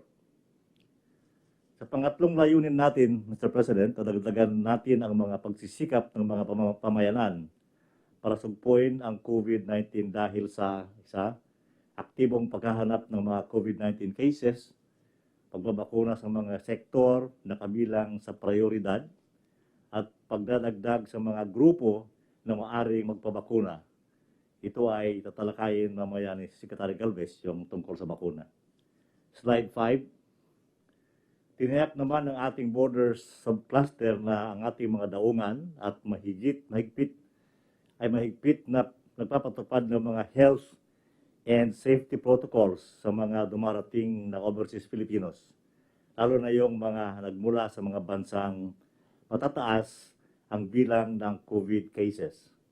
Pagtatala ng DOTR ng records ng mga ROFs na nabakunahan na, at ang pagsubaybay ng DOTR sa mga nanggagaling sa ating katimugang hangganan, kabilang ang Sabah at BARMM. Slide 6. Ang communities subclusters naman na pinangungunahan ng Department of Interior and Local Government ay nakapaglabas ng mga direktiba sa mga lokal na pamahalaan, kabilang ang mga sumusunod. Pagtukoy ng mga lugar na dapat sumailalim sa granular lockdowns at paggawa ng monitoring matrix para sa active case finding, contact tracing at testing. Pag-imbentaryo ng mga TTMFs at community isolation units sa bawat LGU. At katuwang ng DOH ang pagbalangkas ng kautusan sa mga lokal na pamahalaan na magtatag ng sarili nilang 24-hour telemedicine services. Slide 7. Kabilang din sa mga iniatas ng DILG, sangayon sa mga memorandum na inilabas nito, ang reactivation ng mga Emergency Operation Center o EOCs, maigting na pagbabantay sa mga interzonal checkpoints at sa galaw ng mga authorized persons outside residences para malimitahan ang paglabas at paggalaw ng mga tao. Slide 8. Pagsasagawa ng active case findings sa bawat lalawigan, syudad at bayan, at ang pansamantalang pagpapatigil ng pagtanggap ng cremation request sa kaisa-isang crematorium sa Panay at Guimaras Islands sa Region 6. Para naman sa ating community subclusters, nakikipagpulong na ang DILG sa mga gobernador at mayor sa Region 3 at Calabarzon para pag-usapan ang mga isyong kanilang kinakaharap sa pagpapatupad ng COVID response sa kanilang mga nasasakupan. Kasunod namang pupulungin ng DILG ang mga gobernador at mayores para mula sa Region 6, 7 at 11. Slide 9. Samantala, ang ating health facilities clusters naman ay nakipagpulong sa mga pinuno ng mga paggamutan sa iba't ibang rehiyon sa buong bansa. Bilang tugon, nagsumiti na ang mga ito ng kanilang surge plans na naayon sa kanilang pangangailangan. Nag-atas sa One Hospital Command Center na matamang babantayan ang healthcare utilization rates.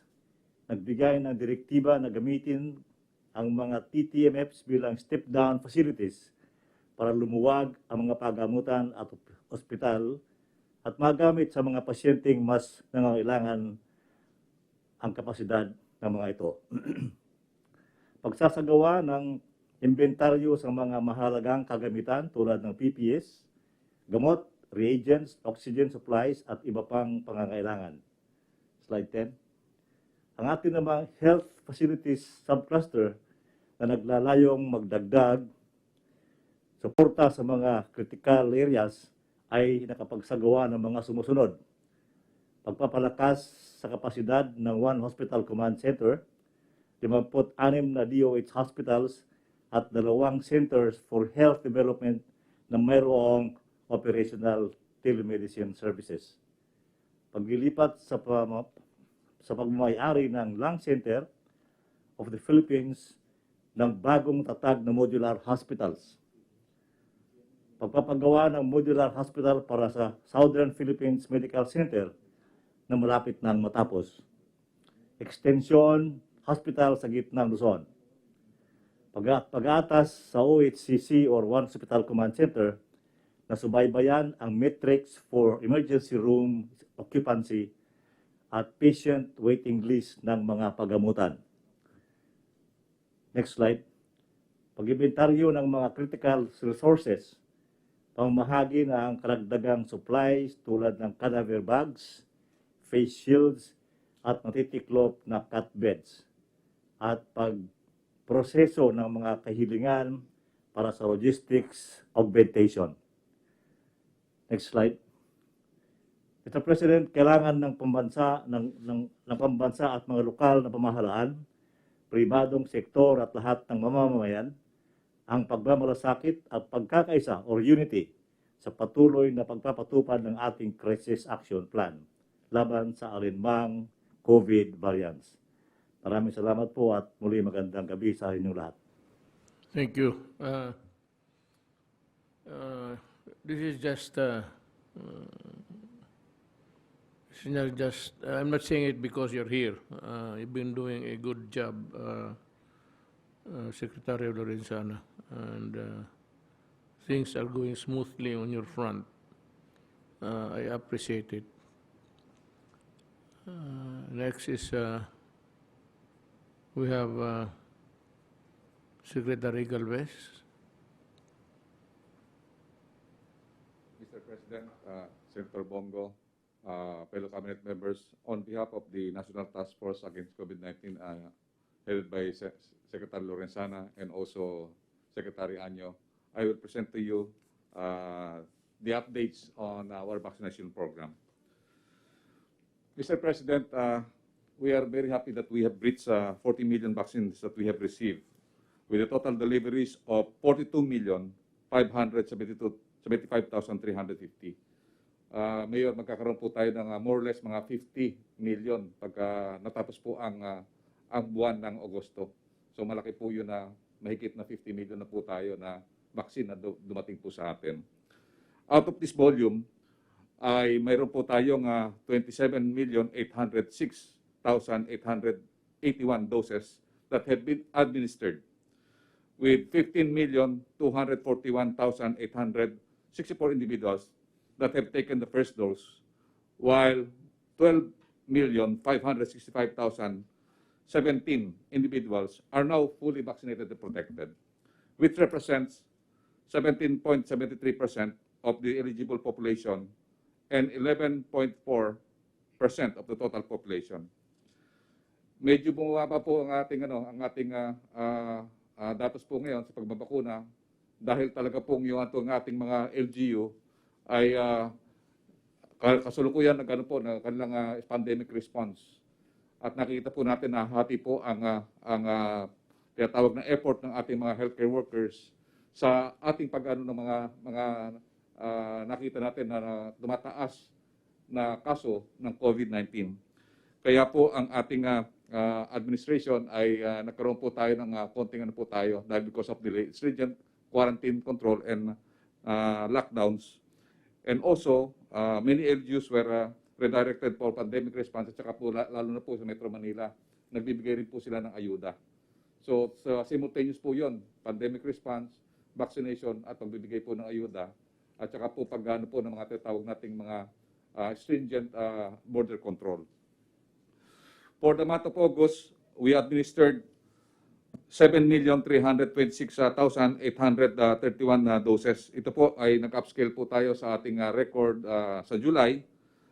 For 15 days, we have already accomplished halfway ng ating target. Ang target po natin, Mr. President, is 15 million for this month. And we are very confident na yung 15 million po na ito, makakaya po natin dahil kasi darating po ang malaki-laking volume sa this week.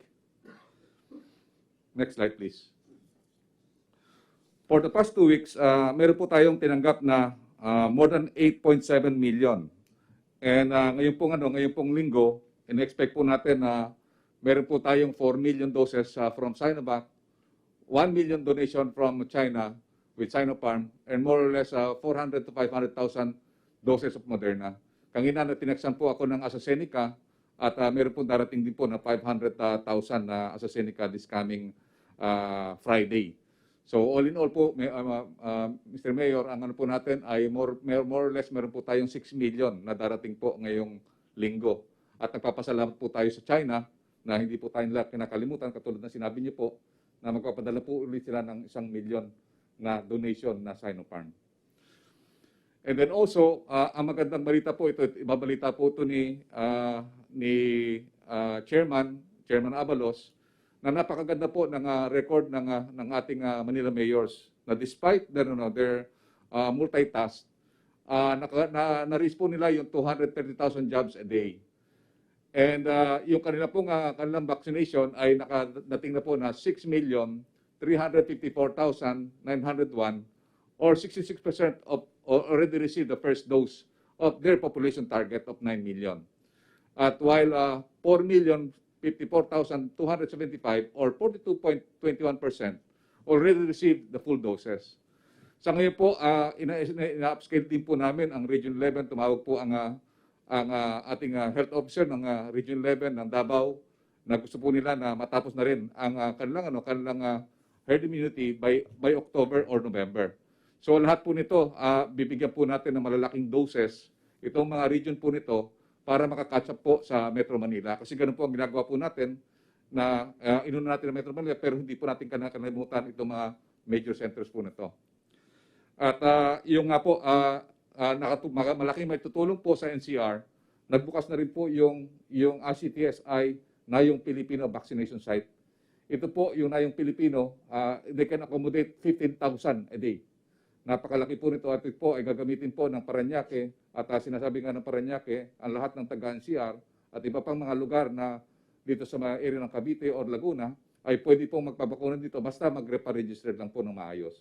So ito po, napakalaki pong tulong po ito. Itong government property po nito sa pag-ano po ni Secretary Berna, siya po ang nag-initiate po nito at saka yung ating pong Nayong Filipino Foundation and also sa ITCSI, si Sir Enrique Rason, ay nagpuwersa po sila na talagang pagandahin po yung national vaccination site natin dito sa bandang area ng Nayong Filipino. Napakalaki po yung Mayor, talagang meron po silang drive-thru, parang Arizona po ang ginawa nila, at meron po rin silang ambulatory, dalawang klase po. So 15,000 a day, napakalaking record po yun. Next slide please. Sir, ito po yung ating total administration cell natin ngayon. Ito po, naka-accomplish na po tayo sa WHO requirement na at least 90% ng ating healthcare workers ay mabaksinate na po natin. Sa ngayon po ay meron na po tayong 1,539,679 na healthcare workers or 93% na fully vaccinated. At ngayon po, umaangat na rin po yung ating priority group A2 and A3. Sa ngayon po, meron na po tayong 3.6 million na fully vaccinated na po ng A2. Nakikita po natin na may agwat po ang first dose at saka second dose dahil dito po natin i-count ang Johnson & Johnson na one single dose. And then dito rin po sa A3, dito rin po na mas mataas po ang fully vaccinated dahil dito rin po natin count yung Johnson & Johnson. So meron na po tayong 4.7 or 66%. At tumataas na rin po ang ating bilang sa ating A5, yung ating mga poor communities, meron na po tayong 1.1 million. At ito na po ang tinatarget po natin naman sa Moderna, yung bigay po ng COVAX. Next slide please. Sir, kung titingnan natin, sa comparison ng last week, nakikita natin na talagang bumabataw tayo. Dati po, nakaano po tayo ng 527 at 527,824 noong 01 to 07 August. Ngayon po, medyo bumaba po tayo dahil kasi nakita po natin na tumaas po talaga ang kaso natin. at nahati po yung concentration ng ating mga LGUs. But right now, even though with the surge that we have, we already have the amount of 488,455 doses yung daily average rate natin po lahat. Next slide, please. Sir, ito po yung mga darating pa na mga bakuna. Sa ngayon po, meron na po tayo natanggap na 8.7 million at darating nga po sa 19, yung 2 million na Sinovac at saka yung 2 million na Sinovac ulit sa following day. And then yung Sinopharm po, baka po ang gagawin po ng ano po dito ng ating plug carrier ay pagsasamahin na po yung Sinovac at saka yung Sinopharm para isang haul lang po. So magiging 5 million in 2 days. And then later, yung AstraZeneca na more or less 594,000 ay darating din po ng August 20. So ito po yung ating mga inaasahan pa na meron pa tayong darating na Pfizer and also yung Moderna 1.8. Ito nga po ang nilalakad natin po sa American Embassy dahil meron po tayong 65 million na nabili po sa Pfizer, sa Johnson & Johnson at saka po sa Moderna. Kinausap ko nga sila po kahapon at sinabi ko nga po, humingi po kami ng tulong na kung pwede pong ma-advance delivery po yung mga produkto po nito. Dahil kasi kung may advance po yan, malaki pong tulong po sa atin para ma-accelerate po ang ating bakunahan. So Mr. President, ilan po ang aking report at maraming salamat po. Salamat. May isang ano lang ako sa iyo, Secretary Galvez. There are reports of, not really validated, but reports about vaccines being sold somewhere o ano. True or not, I would like to ask you to kindly see to it that nobody holds or would possess vaccines na para sa gobyerno yung atin. Yung supply natin, whether donated or ating binili, should not be in the hands, not even one vial of it in private hands. Kaya kindly see to it na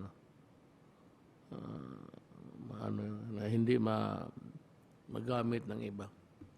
Yes, sir. We will answer. We will do, sir. And we will ask the PNP, sir, and the ILG, and also the AAP for sir. You can always coordinate that. Nandito naman tayo lahat. Yes, sir.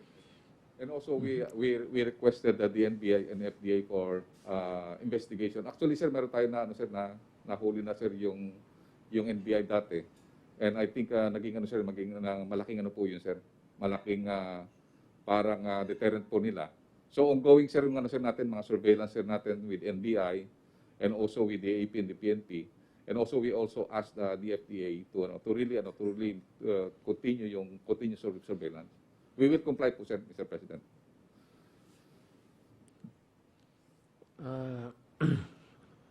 It's getting late, but I still have to hear many more. Secretary Anyo, it's your turn. Maraming salamat po. Magandang gabi, Mr. President, fellow public servants, Senator Bongo.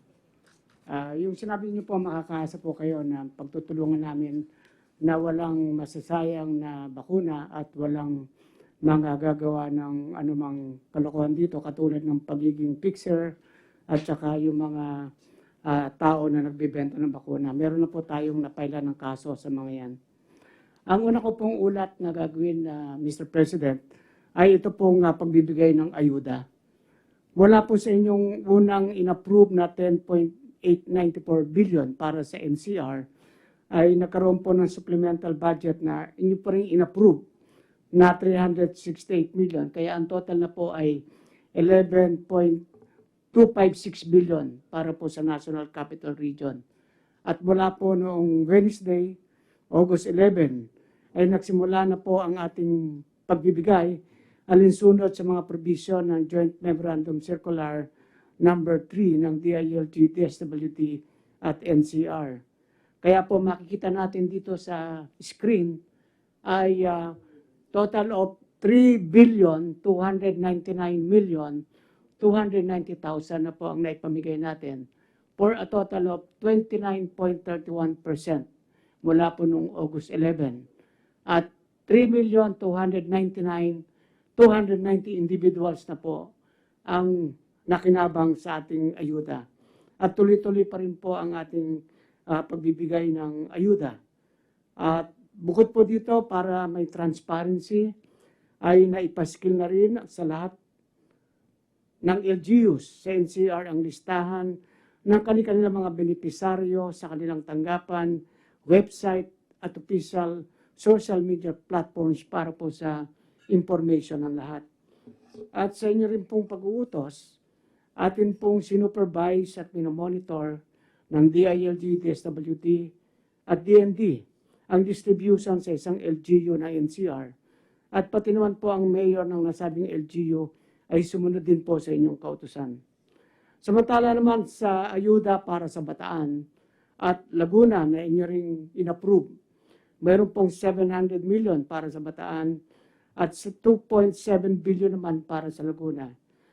Within the week po ay magsisimula na ang pamimigay ng ayuda at susiguro din natin makakaabot sa mga nangangailangan at walang abuso o anumang korupsyon na magaganap. Marami pong mga inisyatibang ginawa katulad po ang LGU ng Makati, Muntinlupa, Caloocan at Parañaque LGUs na gumagamit ng electronic and bank-assisted options upang mas mapadali ang distribution ng ayuda sa kanilang mga nasasakupan. Next slide, please. Ito na po yung kabuuan ng mga current status ng pamimigay ng ating ayuda. Sa nangunguna po ang LGUs ng Quezon City, Manila at Taguig, and down the line. Sa kabuuang 29.31%. Sa ating namang kampanya laban sa illegal na droga, makikita po sa talaan na nakapagkandak tayo ng 765 anti-illegal drug operation. 6 ang nag-surrender, 1,070 naman ang ating naaresto at may 2 nasawi sa ating police operations. For a total of 48,790,599 pesos worth of shabu and marijuana ang ating nasamsam itong nagdaang linggo. Next slide, please. Nais ko rin pong iulat, Mr. President, yung tungkol po sa isang ibinigay ninyong instruction. Ito po ay tungkol sa alleged extortion activities ng unscrupulous individual na nangongotong sa mga jeepney drivers na umiikot po dito sa area ng Quiapo, Manila, na ipinalabas sa isang episode ng Bitag na ang title ay Kilabot na Kotongero sa Quiapo, Hulog sa Bitag. Ito po ay unang lumabas noong July 8, 2018. At nangyari ito sa FR Hidalgo Street, Quiapo, Manila. Nagsagawa po ng panahon na yon ng operasyon ang ating Manila Police District kasama ang Bitag Crew na nagresulta sa pagka-aresto ng mga nangongotong na civilians. Ito na rin po naging basis ng sunod-sunod na paglilinis sa hanay ng kapulisan na patulog-tulog sa trabaho. Sa leadership ng ating bagong Manila Police District, si Police Brigadier General Leo Francisco, umaabot na sa 259 ang sinibak o inalis sa pwesto dahil sa pagpapabaya sa tungkulin. Ngayon po ay pinasiyasat natin kung patuloy pa ba na nangyayari ang pangungutong ng mga barkers at unscrupulous civilians sa Hidalgo Street, Quiapo. At napag-alaman natin na meron pa rin mangilan-ngilan at umuulit ang nasabing pangungutong. At dahil dyan ay pinag-utos po ng ating Chief Philippine National Police, General LSR, ang pagsibak sa lahat ng 19 na police officers ng Palangka Police Community Precinct na nakakasakop sa Quiapo mula sa araw na ito. Hindi po natin papayagan na may mga ganitong racket na nagbibiktima sa ating mga kababayan na naghahanap buhay ng marangal. Kaya sisigurin po natin na hindi ito magaganap sa amang lugar, hindi lamang sa Manila, kundi sa buong bansa. Yan lamang po, Mr. President. Maraming pong salamat. Salamat, Secretary Anyo. Ang susunod is Secretary Roque. Yes, magandang gabi Mayor at magandang gabi kay Senator Bongo at sa ating mga kasama sa gabinete. Well, itong nakalipas na linggo po, 3 mga okasyon ang ating ginawa. Sinabi na po kanina ni Secretary Lorenzana yung inauguration ng 108-bed hospital facility na modular sa Lang Center at binangkit na rin po kanina ni Secretary Galvez yung drive-through center natin sa Naim Pilipino. Ang DICT po ay naglunsad na ng isang programa na tinatawag na VacCert-PH kung saan gumagawa na po sila ng isang database ng mga pangalan ng lahat ng mga nabukunahan na at sila na po ang mag-i-issue ng VacCert-PH. No? Inaasahan po natin dahil itong VacCert-PH ay in-issue ng isang opisina, tatanggapin na po ito ng iba't ibang mga foreign governments. No? Next slide please. Now, ito po ay isang digitally signed vaccine certificate na develop po para sa DOH at ito po ay fully compliant with the WHO new standard of digital documentation of COVID-19 certificates. So ito po yung maglulutas doon sa wala pong uniformity sa mga vaccine cards na ini-issue natin. Hindi na po mapepeke yan kasi ito po ay digitally signed at in compliance na po with the WHO requirements. Itong mga certificates po na binubuo ngayon ng DICT are subsumable and interoperable. Ibig sabihin po, pwedeng gamitin doon sa iba't ibang mga apps na ginagamit po ngayon para masiguro yung pagpabakuna, gaya po ng IATA Travel Pass, ito po yung mga travel agencies, yung AOK Pass at saka yung mga different programs na ginagamit ng iba't ibang mga international program. Sa ngayon po, nag-upload po sila ng mga pangalan na nanggagaling po sa mga iba't ibang LGUs at tumataas na naman po ng husto yung mga pangalan na nare-rehistro na dito po sa DICT vaccert.ph. Next slide please. Sa ngayon po, next slide please, patuloy na pong nagtitraining at ang DICT ng iba't ibang mga LGU para po maayos yung mga, kung ano man yung mga erroneous records ng mga vaccinees. At magpo-provide po ang DICT ng contact center para po magbigay ng support dun sa mga kinangangailangan ng mga certificate request. Tinitrain na rin po natin ang mga LGUs para po dun sa mga hindi masyado techy, kumbaga, kung paano po kukuha at kung paano magagamit itong mga vac certificates nito. Next slide, please. So, sa ngayon po, habang wala pa naman po tayo nitong VacCert-PH, lahat naman po ng WHO member countries ay tumatanggap po ng yellow cards. Ito po yung existing standard na ini-issue po ngayon ng Bureau of Quarantine. No? Pero pinamamadali rin po ng WHO na lahat po ng member countries ay mabilisan nga yung pag-develop ng digital vaccine certificates at gaya na aking nasabi po ay ginagawa naman po natin ito ngayon no, sa pamamagitan ng DICT. Now, ang last slide ko po ay nagpapakita kung ano po yung mga line list submission na tinatawag dito po sa VacCert-PH.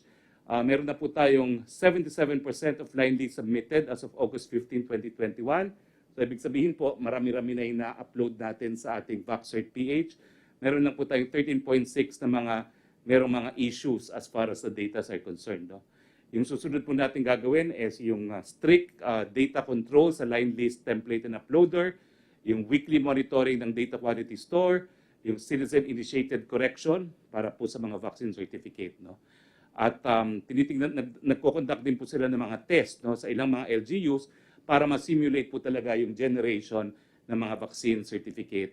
At saka, so far po, dun sa test na ginawa, 74% naman po ng total beta participants, wala naman po sila nakitang problema doon sa mga records na naka-input. So ang next step po na gagawin nila, lahat po ng LGU ay kinakailangan mag-set up ng booth na meron pong mga tao na magsuservice ng rehistro ng mga bakunado at ititrain po sila ng VacCert team para po maka-assist sila sa ating taong bayan sa pag-generate po ng kanilang VacCert-PH. So ating pakiusap po sa ating mga taong bayan, sa ating mga OFWs na kung kinakailangan umalis na sa ngayon, pwede po kayong pumunta sa Bureau of Quarantine para kumuha ng yellow card. Pero sa lalong mabilis na panahon po, inaasahan natin siguro no later than September po, mag-i-issue na tayo ng VaxCert PH. Yun lang po, Mayor, and good evening. Salamat, Secretary Roque. Now, we have a resource person here now with us, and he can, before we descend into a rigmarole about the conflicting claims of itong efficacy ng vaccine, we would like to hear Dr. Edsel Salvana kung ano ba talaga itong sinasabi ng itong hindi ko na palanganan, I do not want to even quarrel with him. Mas marunong sa akin yan. Doktor yan. So, I think there's two schools of thought, and one is the one being adopted by the government as its program for COVID-19. Dr. Salvana, can you kindly give us a reading of what ano ba talaga, what's up here? Go ahead. Yes, thank you, Mr. President. I can actually also give you an overview of the efficacy of the vaccines against the Delta variant and the Lambda variant, if you prefer, po, Mr. President, if I can share my slides. Po.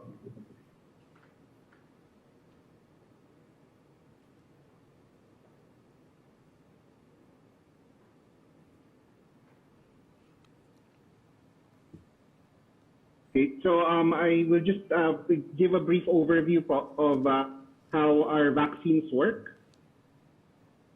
Our vaccines have three possible effects po. It can prevent severe disease, yung nakakamatay po na disease, or it can also prevent yung clinical disease, yung may ubo, may sipon, not necessarily severe disease, or of course it can prevent transmission. Now, the vaccines have different ways of doing this. Not all of the vaccines can do all three. But ang pinaka-importante po dito sa ating pandemic right now is yung pag-prevent po talaga ng severe disease, because severe disease is the COVID that kills.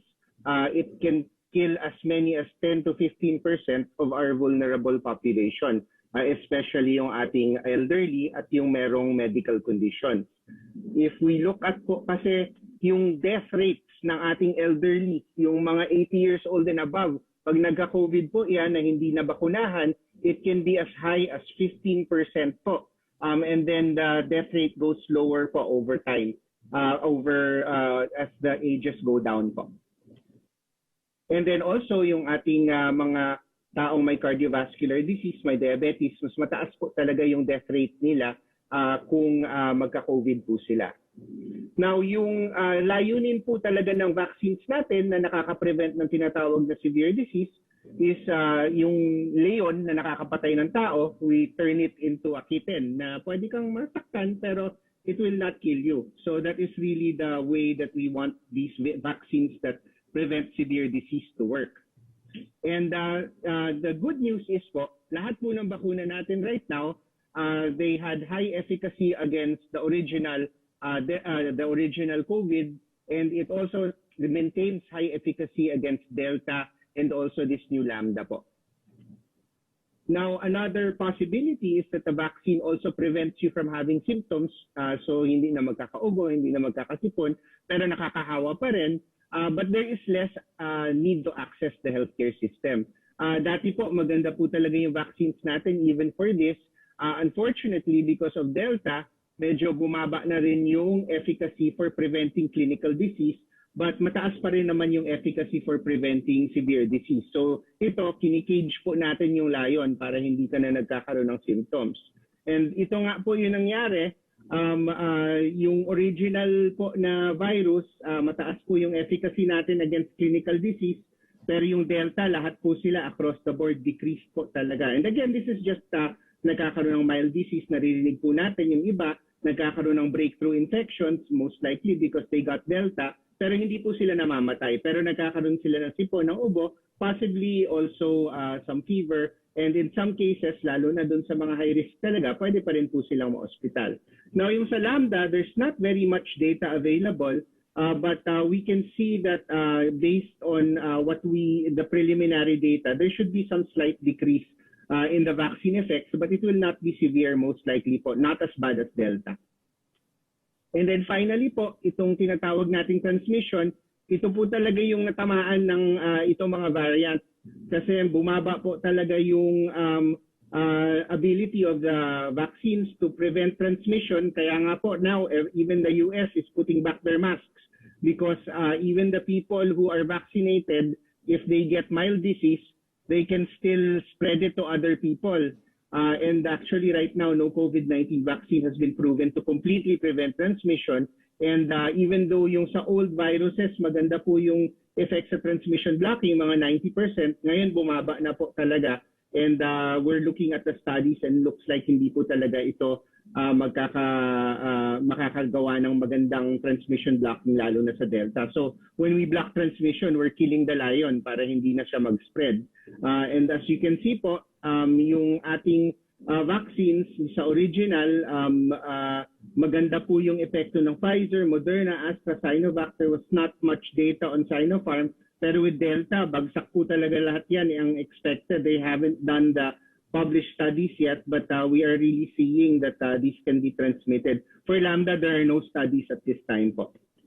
And so, ang nakita po natin sa UK, even though meron po silang pagtaas ng cases, mostly from Delta, yung number of admissions that they would have had without the vaccines is much lower now because of the vaccination, even though mas marami yung tinatawag na breakthrough infections, mas konti po talaga, almost 90% less yung kanilang na-hospital because even though the vaccines aren't working for transmission or for clinical disease, they continue to work well in preventing severe disease that needs hospitalization. And also we can see rin naman po in the world, kahit if you compare two countries, yung UK tsaka yung Namibia, yung UK has 52.6% vaccinated. Dati pa ito, back in July 15. Nakita niyo po, even though yung blue line umakyat, yung number na namatay, flat po talaga. Compare ito Namibia na nung tumaas yung cases nila, tumaas rin yung deaths nila. And this is really proof that our vaccines continue to protect against severe disease, even if it's Delta or foreseeably in the future kung Lambda. Our vaccines will continue to protect us from dying, and hopefully it will let us keep our economy open kasi yung mga hospital, imbes na 3% of all the cases, magiging 0.3% na lang po. So in yung bagong strategy po, because of Delta, all vaccines that we have right now prevent 90% or more of severe COVID-19 death and death from COVID-19, regardless of the variant po. And vaccinating widely will decrease our severe cases by over 90%.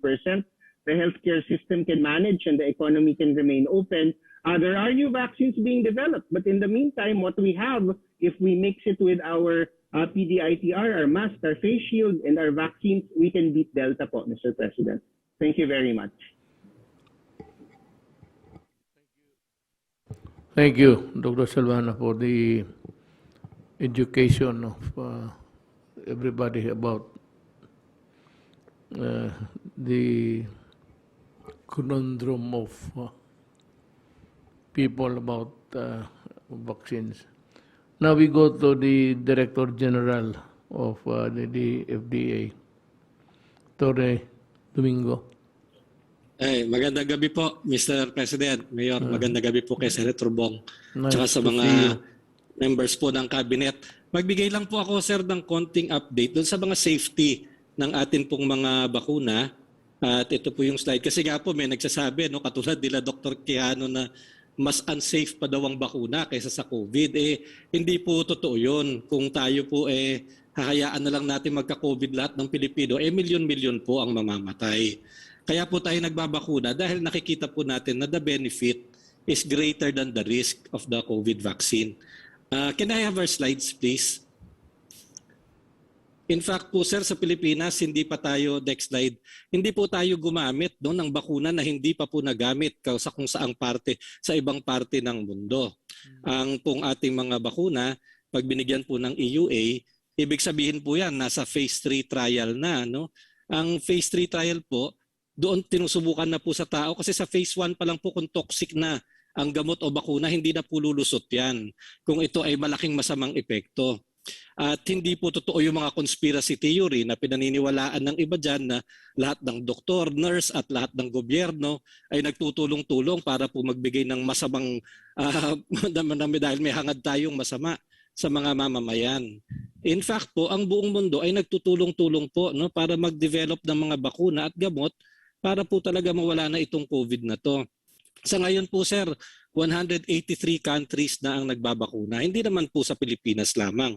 Meron pong 21 na bakuna na ginagamit under emergency use authorization. Kung makikita nyo yung Pilipinas po doon, yung kulay doon, mga 15% na ibig sabihin ng ating nabakunahan. Ano?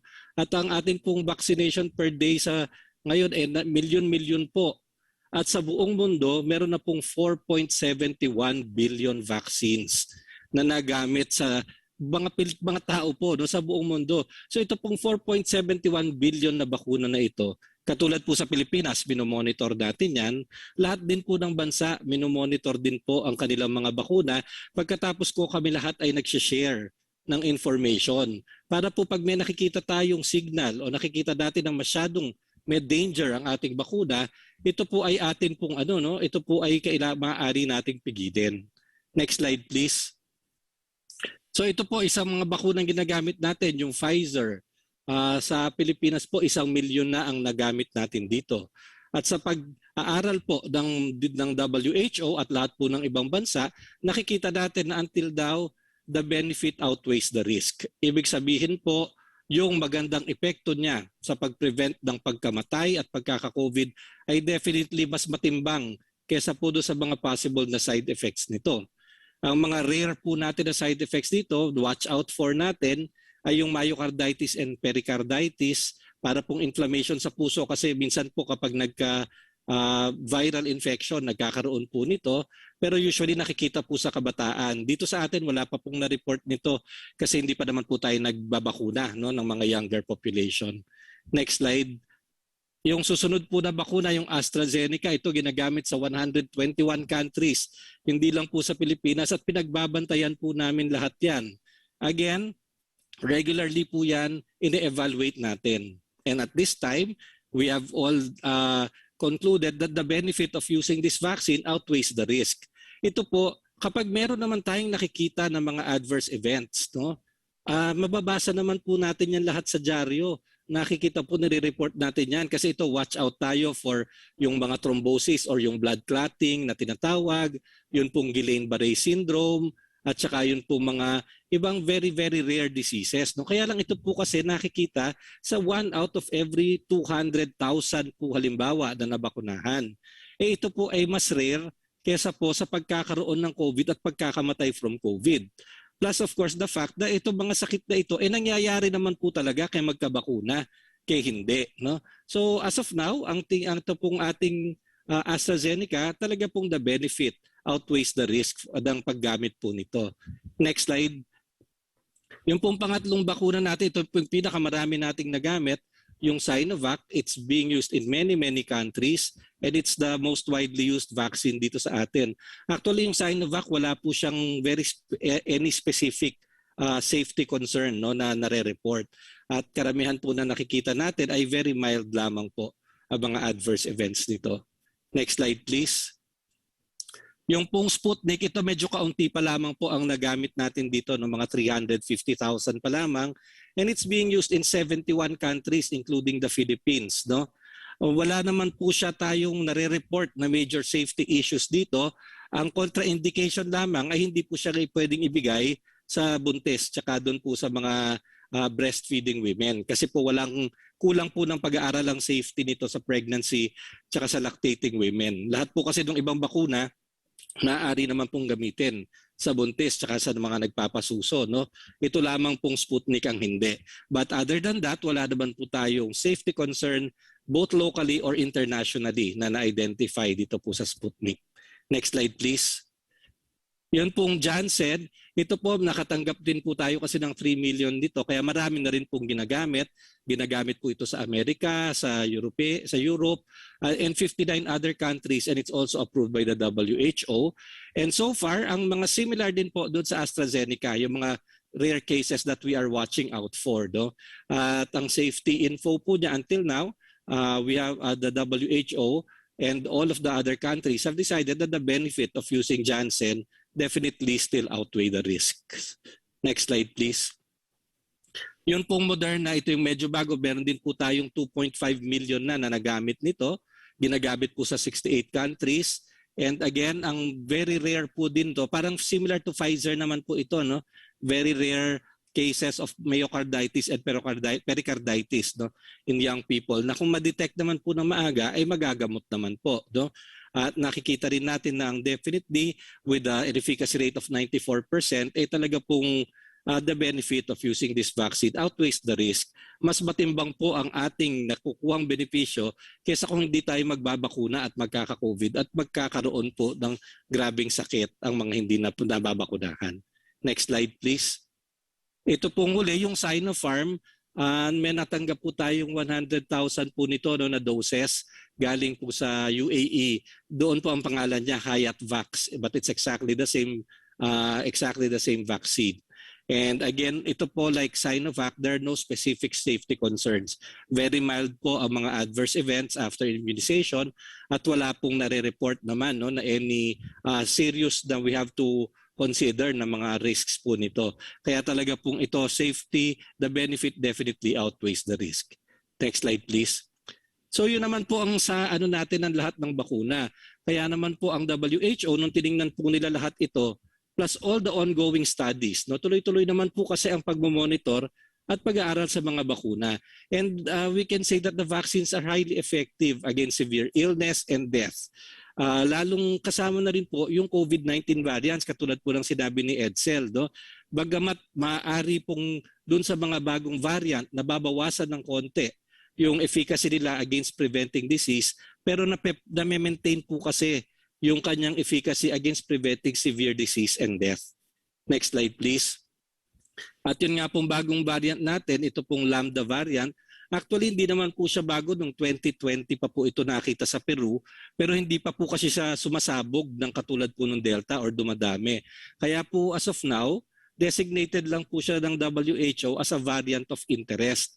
Kasi nagiging variant of concern lamang siya kung makikita talaga na yung transmissibility niya ay napakalakas at pwede po siya talagang mag-cause ng mga surge, katulad po na nakikita natin halimbawa sa Delta, or kung meron po makikita na ang clinical course ng mga pasyente nagkakaroon ng variant na ito ay mas grabe o mas severe or mas mas nakamamatay siya o mas nakakadami siya ng mas severe illness kaysa sa mga existing variant. So hanggang hindi naman po nakikita yon, ang label po niya as of now is a variant of interest.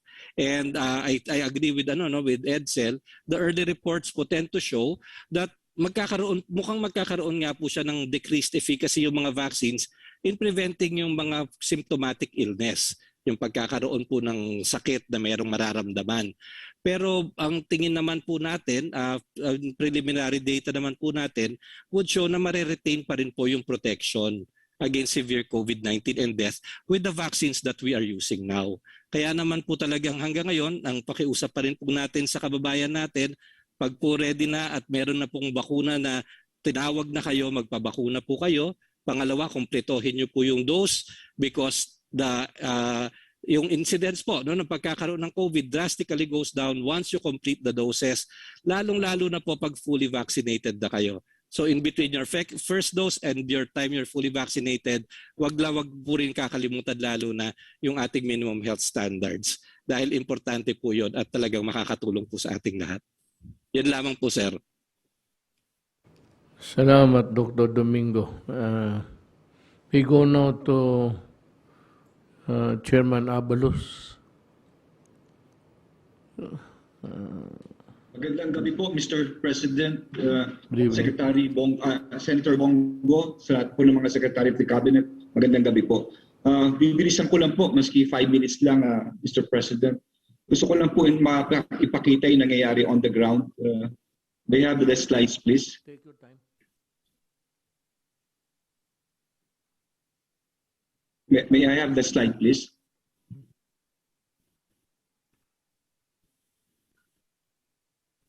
Okay. Sir, so ang ginawa po namin, nagkaroon po kami ng mga resolution, no, during this. Ang mga resolution po namin, number 1, tungkol po sa readiness to place NCR under ECQ. Tapos po yung aming curfew. At pagkatapos pinagbawal po namin para mas tumibay po rito yung tinatawag na outdoor exercise, no? Para talaga mas maigting po atong ating ECQ. And lately, nagpasa po ang Metro Manila mayors kasi po, Mr. President, yung iba hindi pa nakakadalawang shots, may nagbo-booster shots, no? So ito po nagkaroon kami na pag-uusap ng mga mayors na magkakaroon ng uniform ordinance para ma-penalize ang mga taong gumagawa nito dahil may mga loloko nagpapanggap na wala pa silang shots at kumukuha agad ng booster shots. So nagpasa po kami na ganito. At gusto ko lang po ipakita kung paano po ka-orderly ang ayuda sa baba. These pictures were taken just this morning and yesterday. Next, please. Next slide, please. Next. Next. Next. Next. Okay. Ito po sa Pateros. Next, please. Next. Next. Next. So makikita nyo po, walang super spreader event, napaka very orderly. Next, Nabotas. Next, Pateros. Next, Malabon, Caloocan. Next, Quezon City. Next, Pasay. So more or less, no, in-update po namin, tama sa Secretary Anyo, kulang-kulang halos 40% na, no, nung in-update namin, hindi po 33 ang napaano. Next.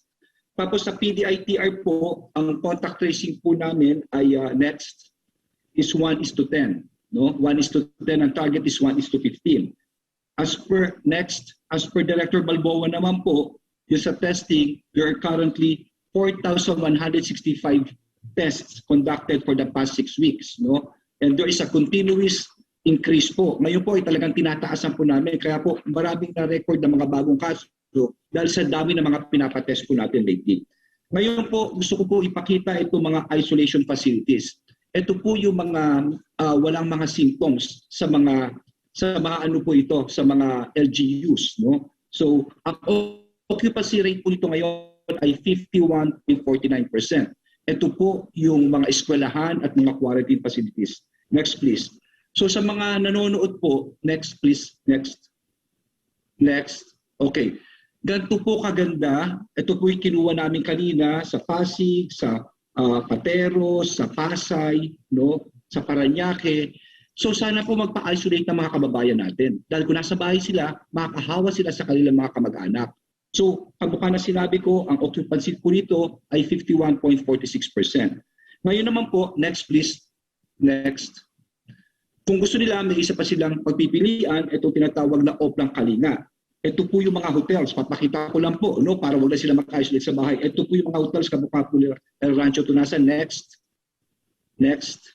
Yan, na mga hotels. Next. Spiral. Okay. Ngayon po, ang pagkakaiba niyan, next. Kung meron namang may simptomas, kung may ubo, may sipon, kung may lagnat, dito namin dinadala sa temporary treatment and monitoring. Mga kababayan, kung maaari, wag tayo kagad pupunta sa ospital dahil tama po si Secretary Duque, mabubulunan. Dito po namin kayo dadalhin, may doktor at may nurse po rito. Ito po yung mga ito, yung Aquino Stadium, Philinvest, next. Next. Next. Okay. Kanina na-discuss na po ito ni Secretary Harry Roque, ang ating One Hospital Command. Tama kayo, Mr. President. Napakabait po at napakahusay ni Dr. Vega. Ako'y saksi po rito. Next, please.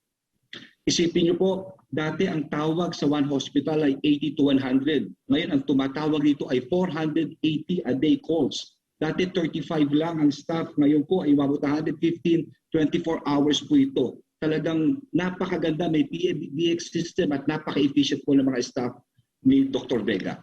Next please. Ngayon po, ito naman po yung size, no, ng ayuda.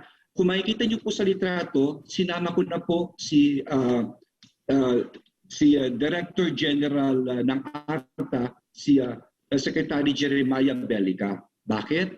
Para kung may reklamo po yung mga tao natin sa ayuda, agad niya pong maaksyonan. Inikot po namin yung mga ayuda center sa Calacang, Maynila. At hindi lang po yun, kasama rin po namin ang NBI Director Eric Distor sa mga fake news po. At saka sinasabi nyo kanina yung mga nagbebenta ng bakuna para madimanda kaagad. So ayan po mga inikot po namin sa Quezon City. Next please. Sa Pateros. Next. Next. Sa Pasig. Now, overall po, ang report ko po sa tao ay nakapagbakuna na kami ng 10.5 million. Kung titignan po natin, yung first dose ay 6 million at yung second dose ay 4 million. There are only 14 million, ang population ng Metro Manila is 14 million. At hindi natin babakunahan ang edad 1 to 17. Kaya kung titignan nyo, naka 10.5 na po kami. Next please. For me, this is very important. Tama po si Dr. Salvania and of course si Secretary Duque and of course si Dr. Eric Domingo. Dapat proteksyonan natin ang mga most vulnerable. Sila lolo at si lola at mga persons with comorbidities dahil sila po ang malamang na mapunta sa ICU sa ospital. Sa Metro Manila po, ang ating senior citizen na first dose ay nakaka 90% na. Yun naman persons with comorbidities, ang first dose ay nakaka 76% na. So maganda na po ang numero, no? Talaga may laban-laban na po tayo laban sa COVID. Yung ibang LGUs po dito sa Metro Manila, nakaka-2-dose na, 100% na. Dito po sa Mandaluyong, ganun po kami, 100%, 2-dose na po ang mga lolo't lola. Next please. Okay. There were 3 ECQs po na naganap sa ating bansa. Ang una po ay last year, noong Marso 17. Sumunod po itong Abril noong 2021. Anong pagkakaiba ng 3 ECQ? Yung unang dalawa, wala pa hong bakuna. Pero ngayon, may bakuna na ho tayo. At nagpapasalamat po kami sa team. Kay Sec Charlie, of course, kay Sec Duque, kay Sec Dean, sa lahat po. Bakit? Dahil tuloy-tuloy po ang pagbabakuna ng lahat ng alkalde ng Metro Manila. Nagbabakuna, nag-aayuda, habang ang mataas na kaso ay inaasikaso.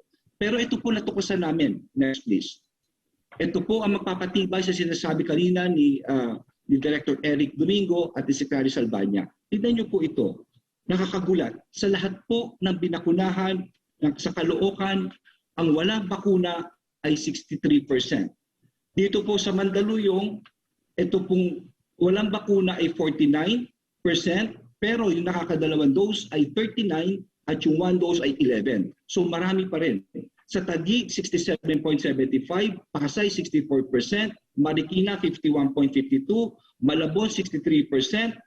Ito naman po sa San Juan, ang walang bakuna, 49.88%. Pero yung nakakadalawang bakuna, sila ay 27% lamang. Next please. Sa Makati, 65% ng kaso. Sa Nabota, 62%. Sa Muntinlupa, 72%. Anong pinapatunayan po nito? Ang pinapatunayan dito, tama po sila, kung wala kang bakuna, mas prone ka magkaroon ng sakit. At hindi lamang yun. Sa aming studies po, ito'y sinabit ng mga alkalde kanina, talagang yung severe at critical, kung ikaw ay bakunado, talagang mas makakaiwas ka po dito. Yun lang po, Mr. President, alam po mahirap na trabaho ito, bakuna ng bakuna, pero lahat po ay nagkakatulungan. Magandang gabi po at maraming salamat. Salamat, Chairman Abalos. Alam mo, hearing all of you, there is only one thing that is really badly needed. Everything would follow. It's the bakuna. So talagang I hope that God will give us the opportunity to get all of these vaccines from all sources. So the next would be Carlo. Give us the other matters sa May gabi, Mr. President, Yes. Senator Bongo, mga kasamaan ko sa gabinete. Pagpatuloy ko lang po yung report natin sa iba't ibang mga clusters. This time, focus tayo sa climate change, adaptation and mitigation, disaster risk reduction cluster, Mr. President. Ito ay pinangungunahan ni si CAM DRRC Chair at DNR Secretary Roy Simatu. Next slide. Ito po yung pamanang katatagan. Next slide. Kung saan ang target po natin ay to build resilient and sustainable communities, lalong-lalo na sa panahon ng pandemya, at building yung capacity at resilience ng mga vulnerable communities natin, at kung ano yung recovery policy and programs natin para sa integrated risk management approach. Dahil alam natin ang Pilipinas ay laging tinatamaan ng extreme weather events dahil sa climate change. Next slide. Sa accomplishments natin sa malasakit at maagap na pagtugon, meron po tayong naibahagi, Mr. President, na 423.5 million pesos worth of relief assistance to 9,550,298 poor beneficiaries, lalong-lalo na sa hazard-prone areas nationwide na affected ng typhoons at earthquakes. 115.5 million pesos in assistance para sa emergency housing for 14,806 beneficiaries sa Region 4A, Mimaropa, CAR Region, Region 1, 2, 3 at NCR. 4 billion pesos worth of insurance ang naibahagi din po natin and loans.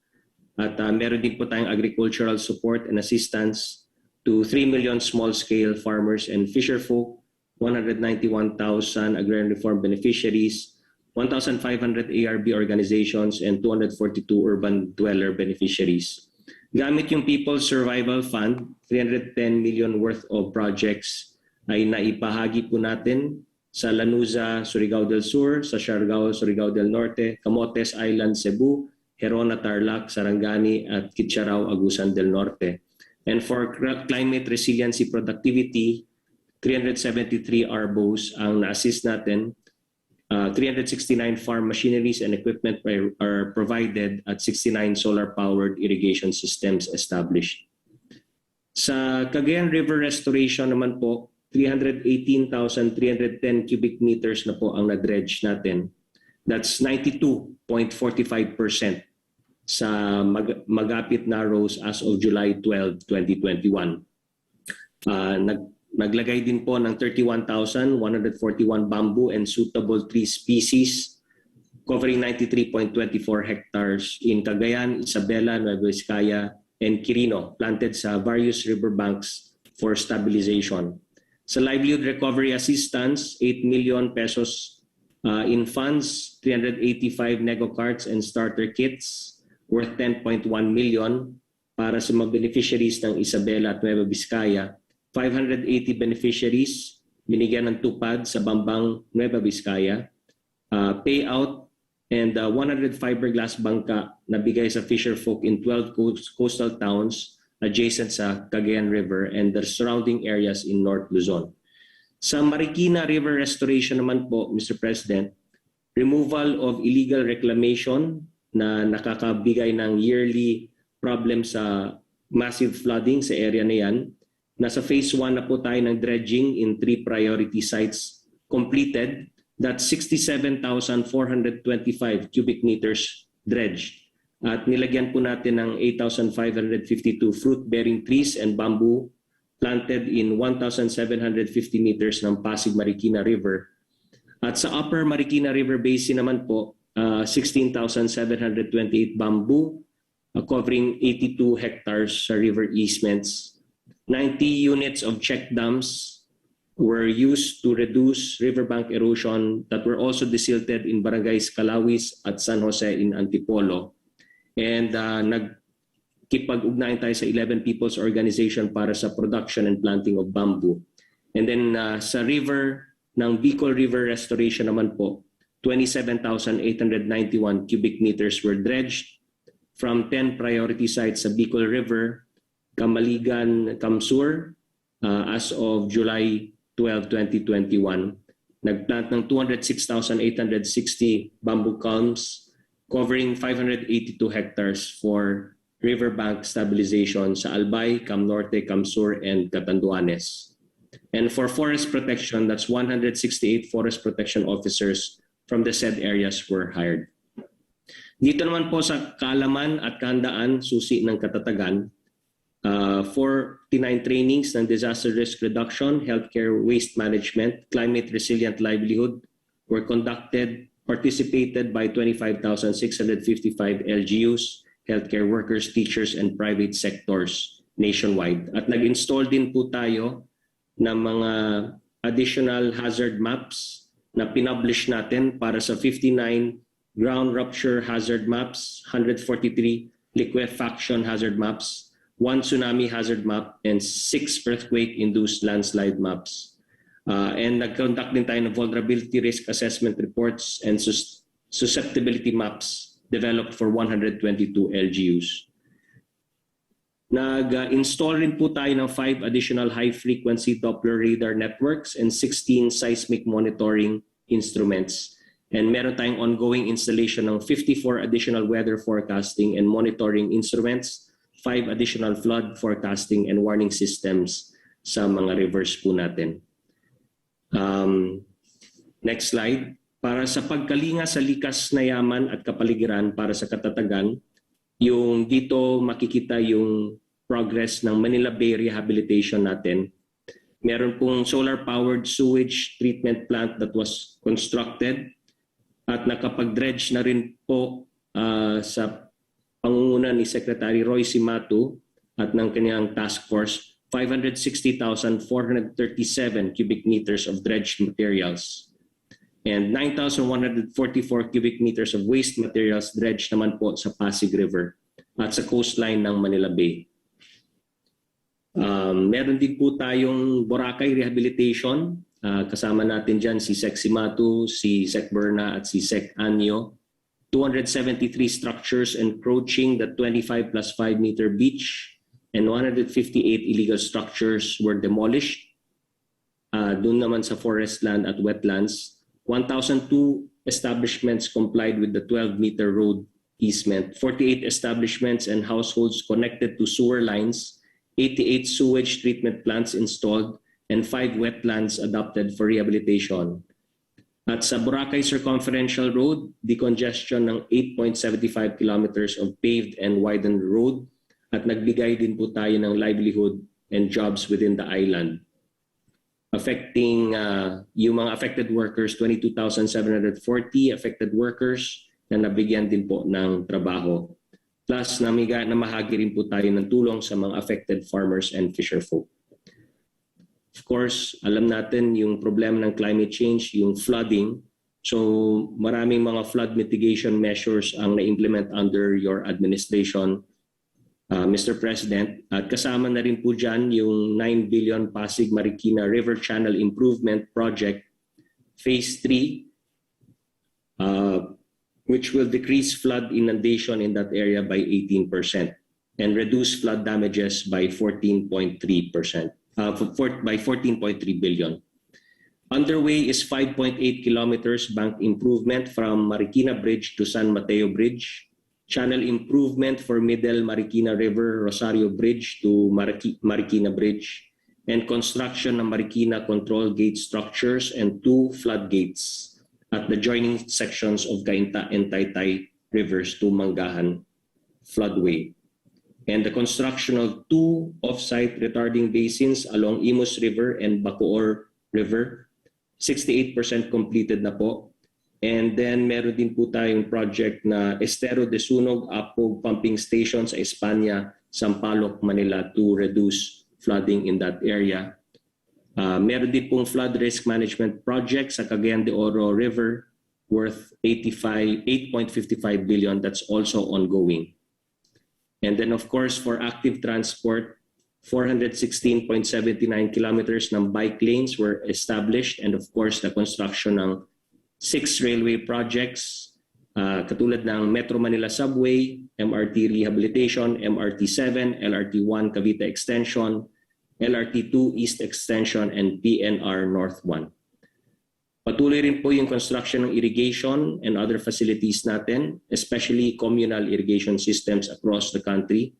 The provision of agroforestry support facilities, permanent housing para sa families affected ng Taal volcano eruption.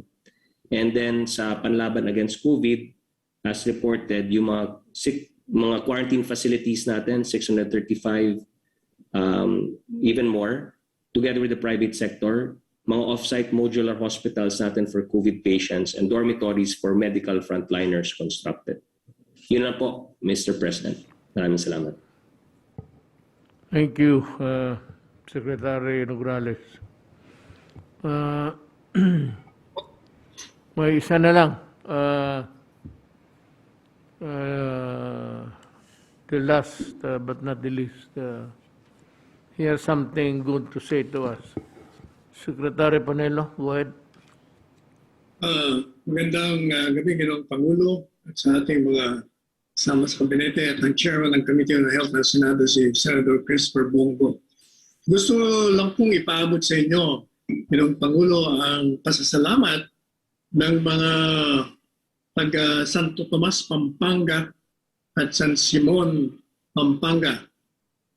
Galing po kay Mayor Gloria Ronquillo ng Santo Tomas at sa acting Mayor Leonora Wong ng San Simon. Sapagkat nung tayo po ay galing nung Webes doon, kung saan sila ay nakadaw pong palad natin, pati yung mga local officials, sinabi po nila yung kanilang perennial problem ng baha. Nung pinaabot ka agad dito kay Secretary Mark Villar, karaka-raka naman, padala na siya ng kanyang mga tao ng pagtingnan at mabigyan kagad ng katugunan yung kanilang suliranin. Lalong-lalo pa, meron din silang problema doon sa mga farm-to-market roads. Kaya tuwang-tuwa po sila na karaka-raka ay meron kagad katugunan ng kanilang problema. Ganon din po yung mga ATAS dyan po sa Kapas, Tarlac. Sapagkat sila po ay nandun sila sa loob ng O'Donnell Camp. At siyempre dahil yung lugar na yon ay pinaka-practice, parang practicing place yan ng military exercises, natural. Siyempre nanganganib ng kanilang mga buhay doon. At nung balitaan po nila na ililipat ninyo sila sa isang lugar, lalo pa kung bundok, tuwan-tuwa po sila at nagpapasalamat sila. Nadaanan po natin sila nung Sabado. Talaga namang makikita nyo, ang dami-dami nila. Kumpul-kumpul yung mga tao. Humingi nga sila ng tawag doon, well, sapagkat lumang-luma na raw, meron namang agad na kasagutan at pagagawang kagad sila ng well. Kaya tuwan-tuwa na naman sila. Kaya nagpapasalamat po sila. Kung wala nang iba, I'd like to thank you guys for taking time with me. I know that this is sometimes a boring job, but we always have to make, whether we like it, ginusto man natin, iksian, there's a lot of stories to tell to the people. Pero itong, hindi naman lockdown, but itong sa quarantine, gusto ko lang malaman ng tao na ayaw ko rin yan. And if there is a substitute for it, I will readily adapt it. But in the meantime, wala ho. And I have to do what I have to do. It is not acceptable to everybody. It is not popular. And people will hate me. But then I said, my job is to do exactly what I am now trying to implement. So with that, I leave you with a message of goodwill na patayin man ninyo ako, wala akong magawa. I have to do what I think would protect the Filipino people. Salamat po at maraming gabi. Magandang gabi.